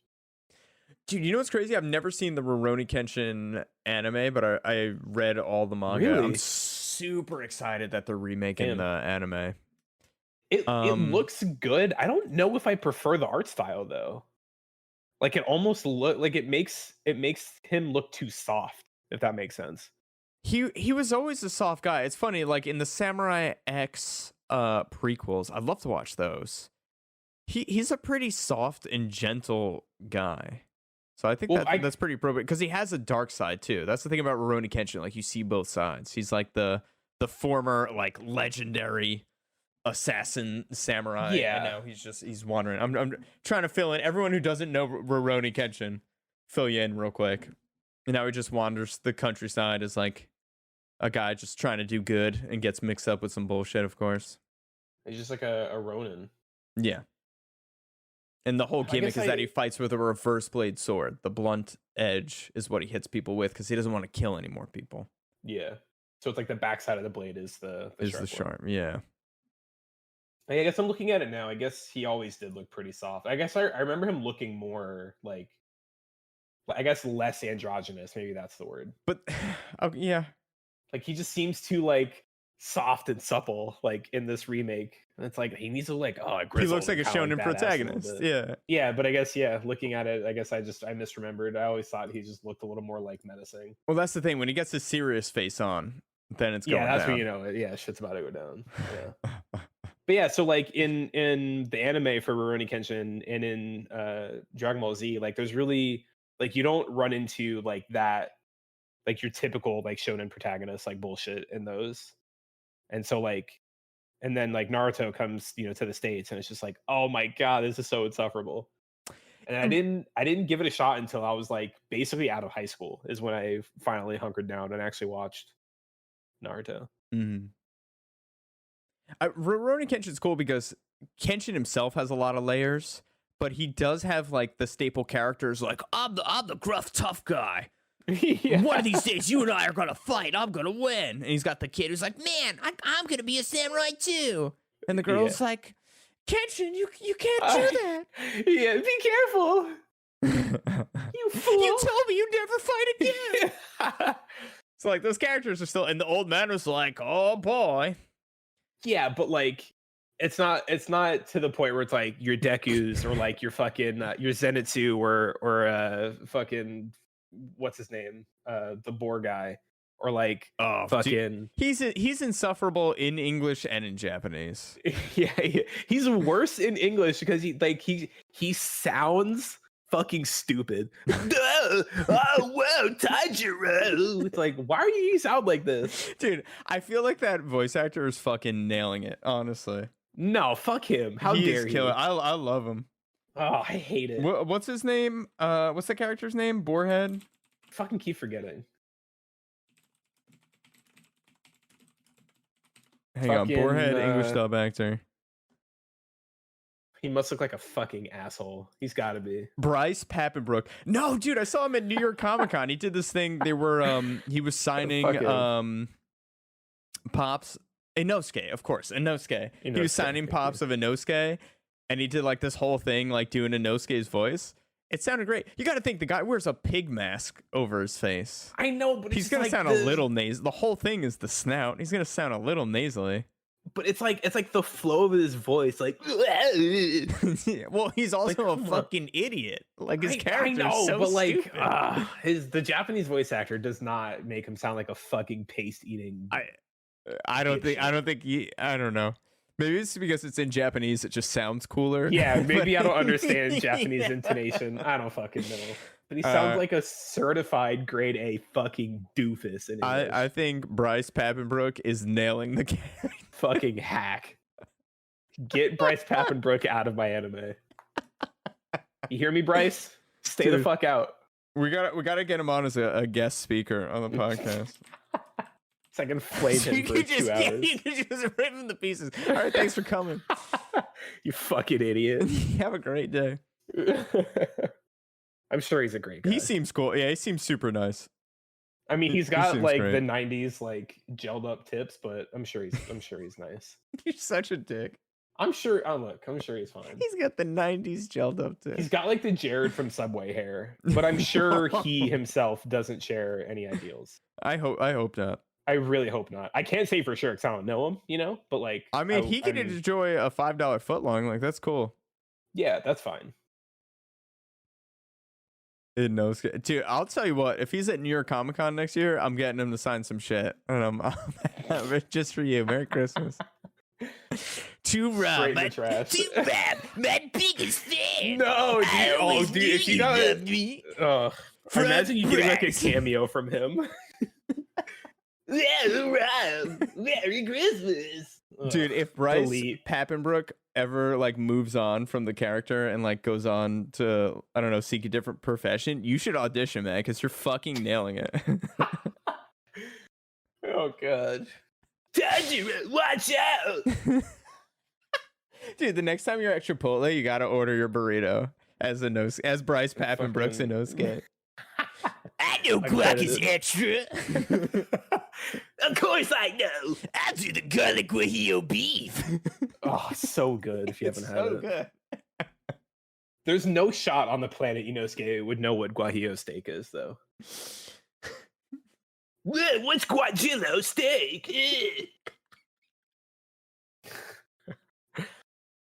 He's uncultured swine. Uncultured. Pun intended. He was raised by a giant boar in the woods. Guys, go watch Demon Slayer. Season 3 is coming out soon. It's gonna be Oh, great. it's so good. I need to read the manga and just fucking get it over with. It's so good, man. I I almost know. bought the entire collection. It was on sale on Amazon for I think it was $130 for all 23 volumes. That's not Almost bad. pulled the trigger, but I don't need any more manga. I have 101 volumes of One Piece. Like I'm all set. I feel like if I were to buy a manga set, it would be Demon Slayer. It was so good, man. I really want to reread it. It's still on sale. Fuckers. Honestly, I might Yeah, just buy the last 126 few bucks. volumes. The final act of that manga was 10 out of 10, in my opinion. I thought it was fantastic. Great ending. Fuck yeah. There's an ending an anime that sticks the landing. They did it. It ended perfectly. It was beautiful. I loved it. I can't wait for you to see it.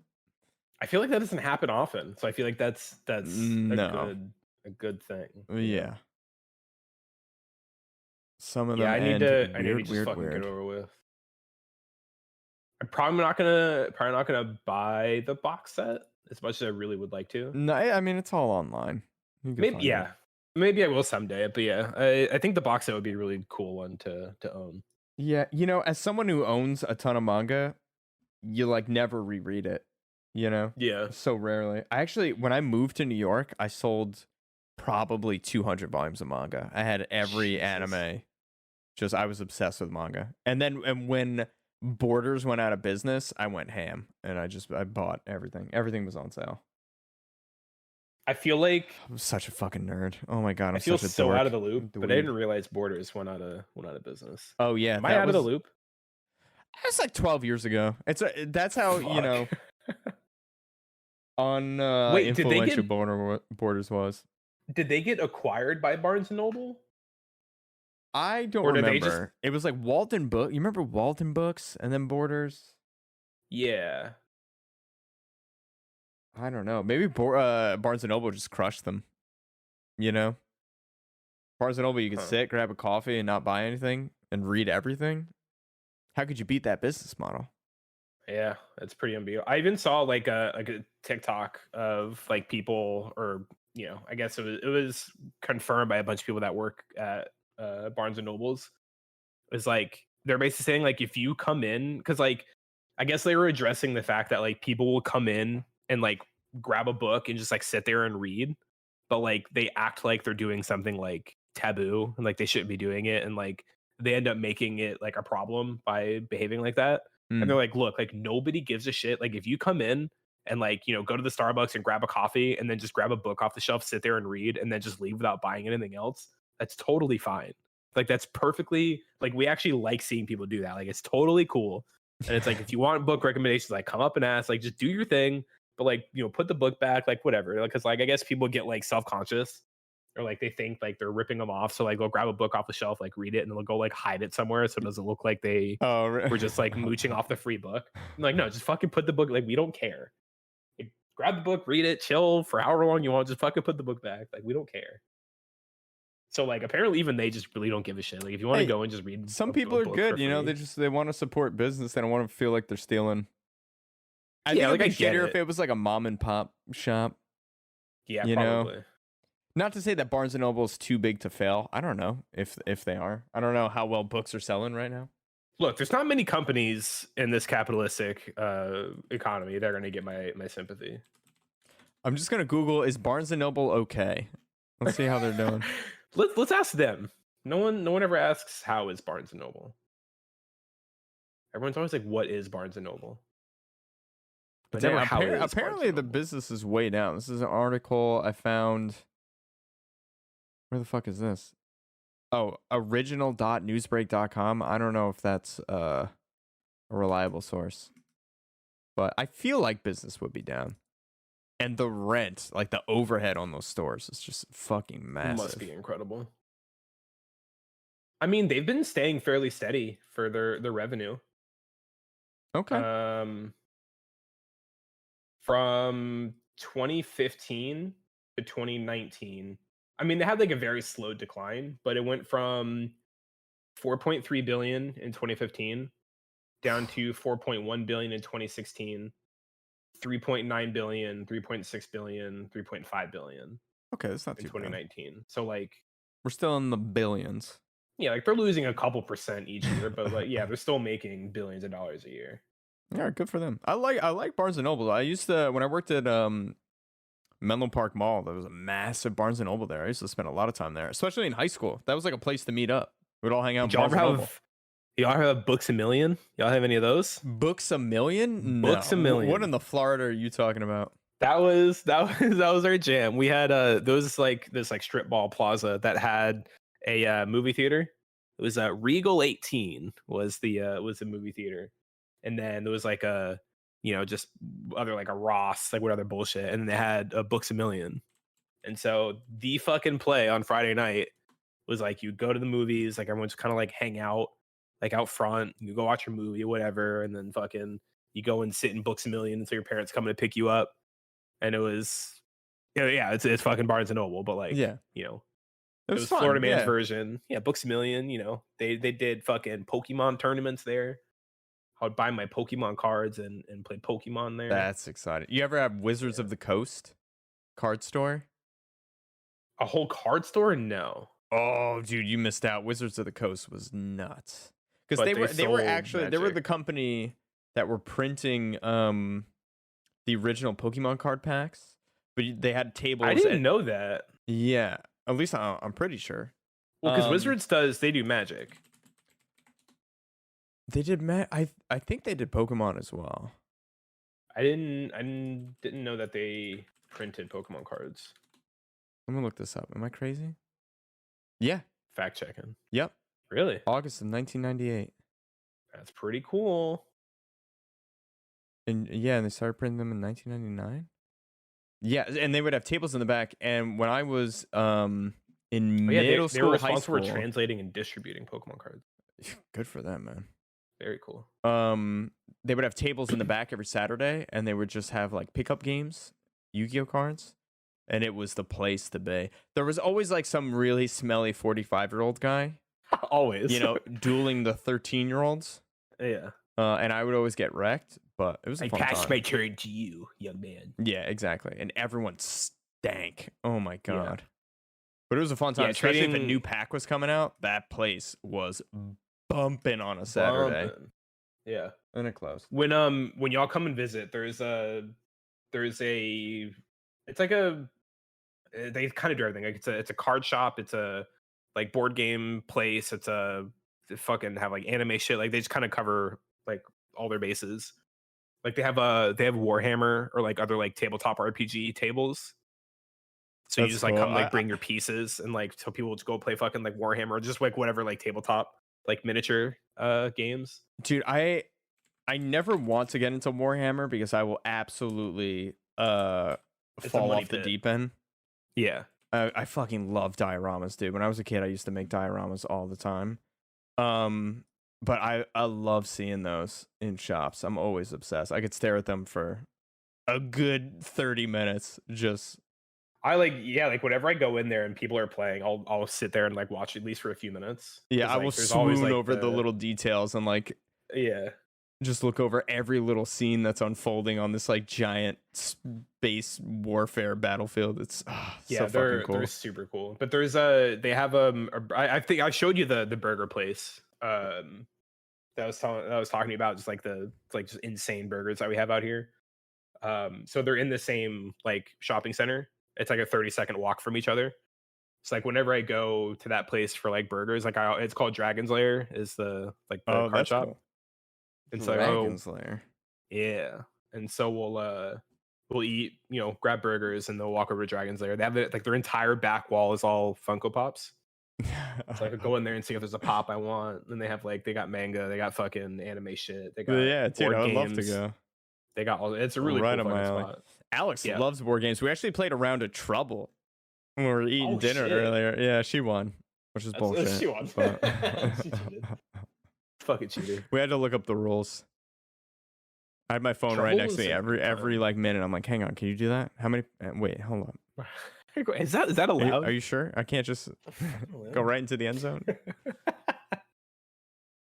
Trouble, Yeah, yeah, that sounds Trouble's a great, good man. time. I got gifted a board game for Christmas like years ago, but it's like one of those like proper board games where like you need like at least a couple hours and like 4 or 5 people. And I have half of that equation. Mm, And I've never gotten a chance to like play it. But I think it's called like Dead Winter or some shit like that. okay. Dead Winter board game? I think so. Dead of Winter is what it's called. Dead of Winter.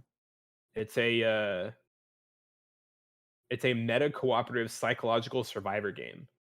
This means players are working to get together toward one common victory condition, but for each individual player to achieve victory, they must also complete their personal secret objective, which could relate to a psychological tick that's fairly harmless to most others in the colony, a dangerous obsession that could put the main objective at risk, a desire for sabotage of the main mission, or worst of all, vengeance against the colony.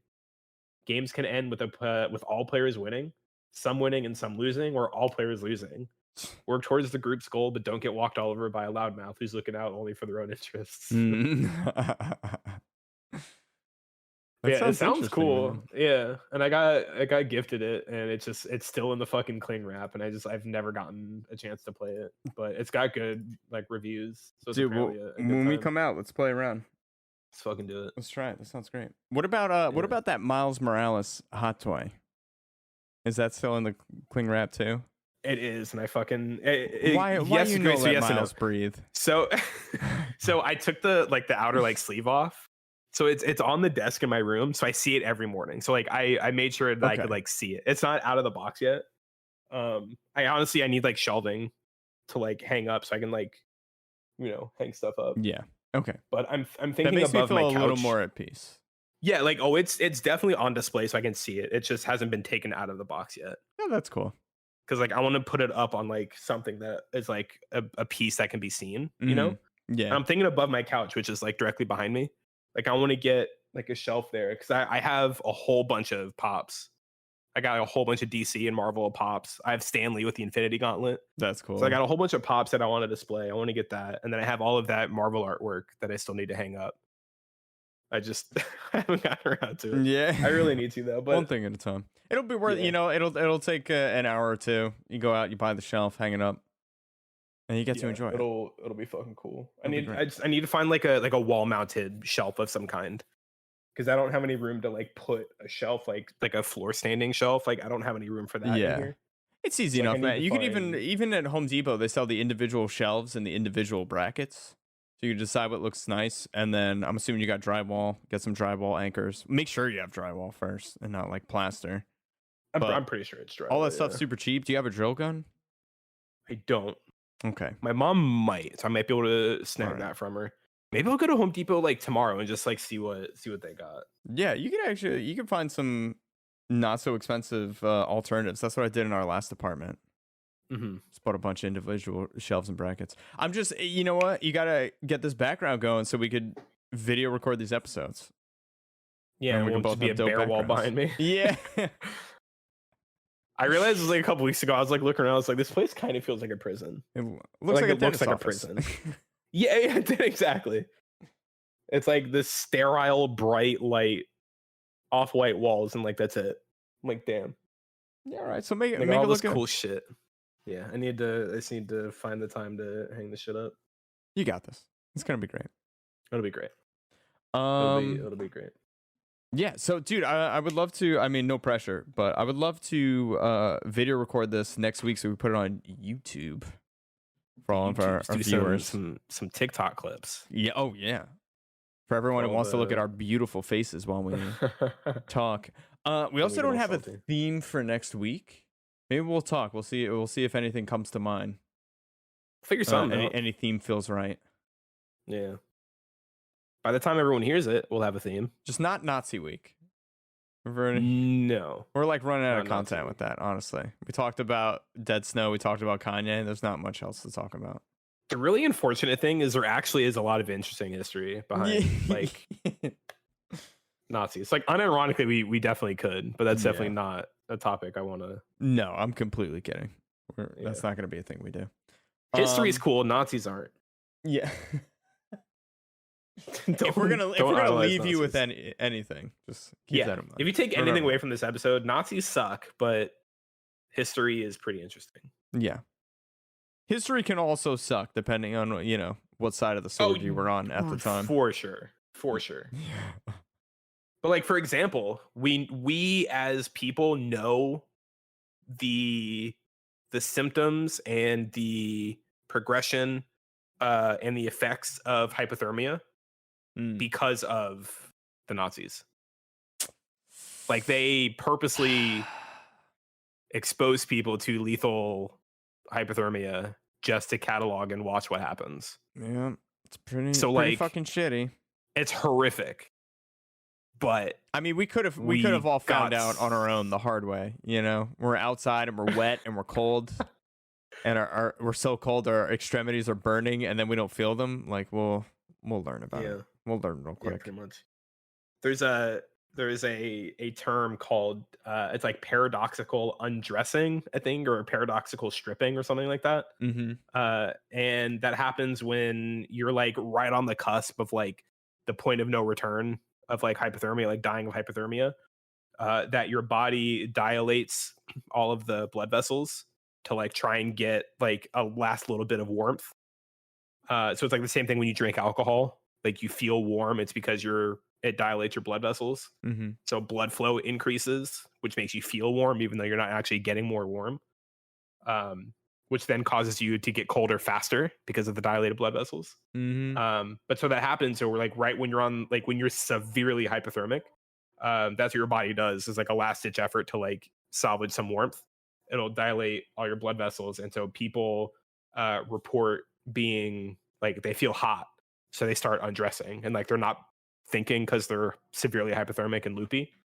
And so they start undressing because they're like, oh, I'm fucking hot. Yeah. And so they take off all their clothes and then they freeze to death even faster. And so you're like 60 yards away from like the summit of Everest. You're like, man, I'm literally. burning. Yeah. So like people that have like died in like blizzards, like due to hypothermia, they're not frequently, or I don't know if it might be frequently, but they're found like undressed, like away from their clothes. So like they strip naked and they walk away because they're like, I'm hot. I need to go not be so hot. And they undress and yeah. So brutal. Absolutely brutal. Fuck Nazis I love the cold. I want to move to Texas. Yeah, no. Fuck this, dude. Come to Texas, dude. It'll be great. Except for when it gets cold in Texas, your entire state shuts down. But that's only if we get ice storms, which so far, knock on wood, we haven't gotten this year. But it's all like manageable. You know, like when you're in like the 30s and 20s, like you can deal with it. You know, Yeah. it's not like Canada cold, or it's not like Midwest Great Lakes cold. And it's only for like 2 months out of the year. That's no big deal. It's cold for 2 months, hot as fuck for like 4, and then it's nice the rest of the year. So, dude, I felt so bad last night. They wanted to film a red carpet scene for summer season, so no one was allowed to wear coats in the scene. They're like, oh, well, wardrobe will take your coat and they'll give it to you when we cut. But this poor girl who was just an extra, like, brought open-toed shoes. And like once the sun, I mean, it was in the 40s yesterday in New York, but once the sun went down, it's in the 30s and it is windy as hell. And this poor girl, I felt so bad for her. And I was like, ugh, you should have thought ahead.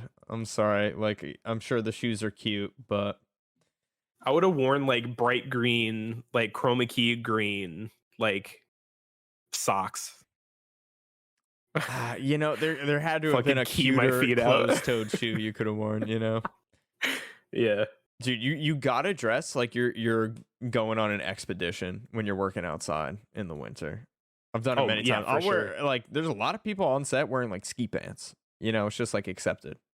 Yeah, if you're gonna be outside for 14 hours a day, yeah, that's just poor planning. You gotta be prepared. Yeah, like I feel bad, but that's just a gross oversight of New York winter. I mean, dude, I've done it before. I was once on the set of The Blacklist in 2015. Brutal winter. It was November. I'll never fucking forget it. It was November. I think it was a Wednesday. It was literally like 10 degrees outside. It was like like record-breaking cold that day, and I wore Converse sneakers to set. I didn't know I was working outside. And I literally, within the first hour of the day, I was like, I'm going to have to tell them I have to leave because I thought I was going to have frostbite on my toes. They hurt so... Dude, I was in physical pain. Like, hurt to walk. I'll never forget. I got lucky that I was able to, like, seek refuge inside. Yeah, and then the next couple scenes were inside, so I survived. Oof. But I also, like, I had, like, sweaty feet. I have clammy feet. So, just, like, I always bring extra socks anytime I'm working outside. Just like fresh, dry socks, and like the toes are the worst. It's like always the chink in your armor. Yeah, you don't want trench foot, dude. Ugh. Gotta. You need Purple clean, toes. dry socks, dude. Yeah. Oh god. No, clean, dry socks and toe warmers, dude. If you're working outside, go buy a box. Go to BJ's and buy a pack of 120. Seriously. I was gonna say, like, could you get those little, like, the little hand warmers, ones that you like squeeze, you like pop in your hand and they like heat up? Like, just slip some of those in your shoes. Well, yeah, they make them so that it's a sticky little pad, and you put that pad at the bottom. People say put it on the top. You don't put it on the top because heat rises. You put it on the bottom. It's a very thin little pad, and it'll heat up for 2-3 hours, keep you nice and warm. It's a pro move, right necessary. There. Oh my god, yeah! I literally bought a giant family pack 2 years ago when I was working outside. Had to do it, man. I'm serious. You're working outside. The party size, the party size bag of Somehow, even in New York in April and May, it'll drop down into the 30s at night. And like you're outside all day, it just wears on you, man. Makes you exhausted. Yeah. Fuck all that. I believe dude. it. I'm done with that. Everyone in the mother's got a Canada Goose jacket on too. I'm not blowing $1,000 on it. Yeah. Yeah, but think of all the geese that die to make that jacket for you. Dude, I saw this great meme the other day. It was a goose pointing a gun at some guy's head, and the guy's wearing a parka. It was like, "What's in the jacket? Tell me what's in the jacket." Goose down. So dumb. Anyway, why don't we'll wrap it up? We'll get you some shelves, and we'll get ready to chit and chat. So, friends, we're gonna keep it consistent. I'm sorry things got messed up with the holidays and my 3D headache last week, but next episode's on Sundays. Yeah, there was a lot going on. Ready. Life stuff happened, and then Christmas happened, and then Jumpy's birthday happened, and then I got fucking sick, You Yeah. saw Oh my a god. fucking a movie that fucked your brain. So yeah, I it's just somehow I there's a lot going spent on. an entire day with my grandma while she had COVID unknowingly, and somehow came out without COVID. I don't even know how that worked. Yeah, that you dodged a fucking I don't a know. I was bullet and a half. literally like the next day I had like a headache. I'm like, oh, this is it. Here we My go. week's ruined.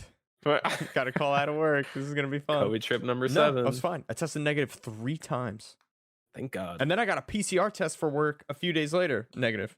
Like, all right, fucking hell. Yeah, that's your fucking rubber stamp of approval right there. The negative PCR. Yeah, I mean 3 negative rapids too. That's got to be. It's not like I mean, just took even one then, and I was like, would. all right. I'd still be a little sketched because like even if it's like just like it doesn't even have to be like wrong, like falsely negative. Like it could just be like too early. Like you just might not be shedding enough virus to pick up. Hmm. Like Jazz, like she was taking like when it fucked up her trip with Melina. She said on her worst day of symptoms when she tested negative. Oh my god. Really? So it's like, yeah. Jeez Louise. So it's just like, it can be a little hit or miss, Like they're not used for diagnostic purpose. Like they're not diagnostic results. So like at the end of the day, you could be COVID positive and take a negative rapid. Yeah. All right. Yeah, that's a good point. Yeah, but PCRs are definitely that's your fucking gold standard. I'm about to go get another booster too. Why not? If Boost you me can, up. yeah, go for it. Why I went and got do you fucking- boost me up? I got vaxxed and flued on Thursday. Ooh. My arms are still sore. Yeah. I'm fucking juiced. So we're chilling. Walking around like Dave Bautista out here. Fucking Dave jacked and juiced. Bautista. It's Dave's spookier brother. Dave Bautista. So to touch base on, because I know we wanted to kind of like at the end of each episode like mention, because we do movie night every Thursday, and I Mhm. know we wanted to mention like this is what we watched this week, yay or nay, good, bad, whatever. But we're behind on a lot of movies to mention on the podcast. So we did Smile, very mediocre, borderline. I wouldn't even say go see it. I thought it was a pretty lame horror movie, about as middle of the road as you're gonna get. All right, skip it. Whatever, not too great. This Violent Thursday Night was after that.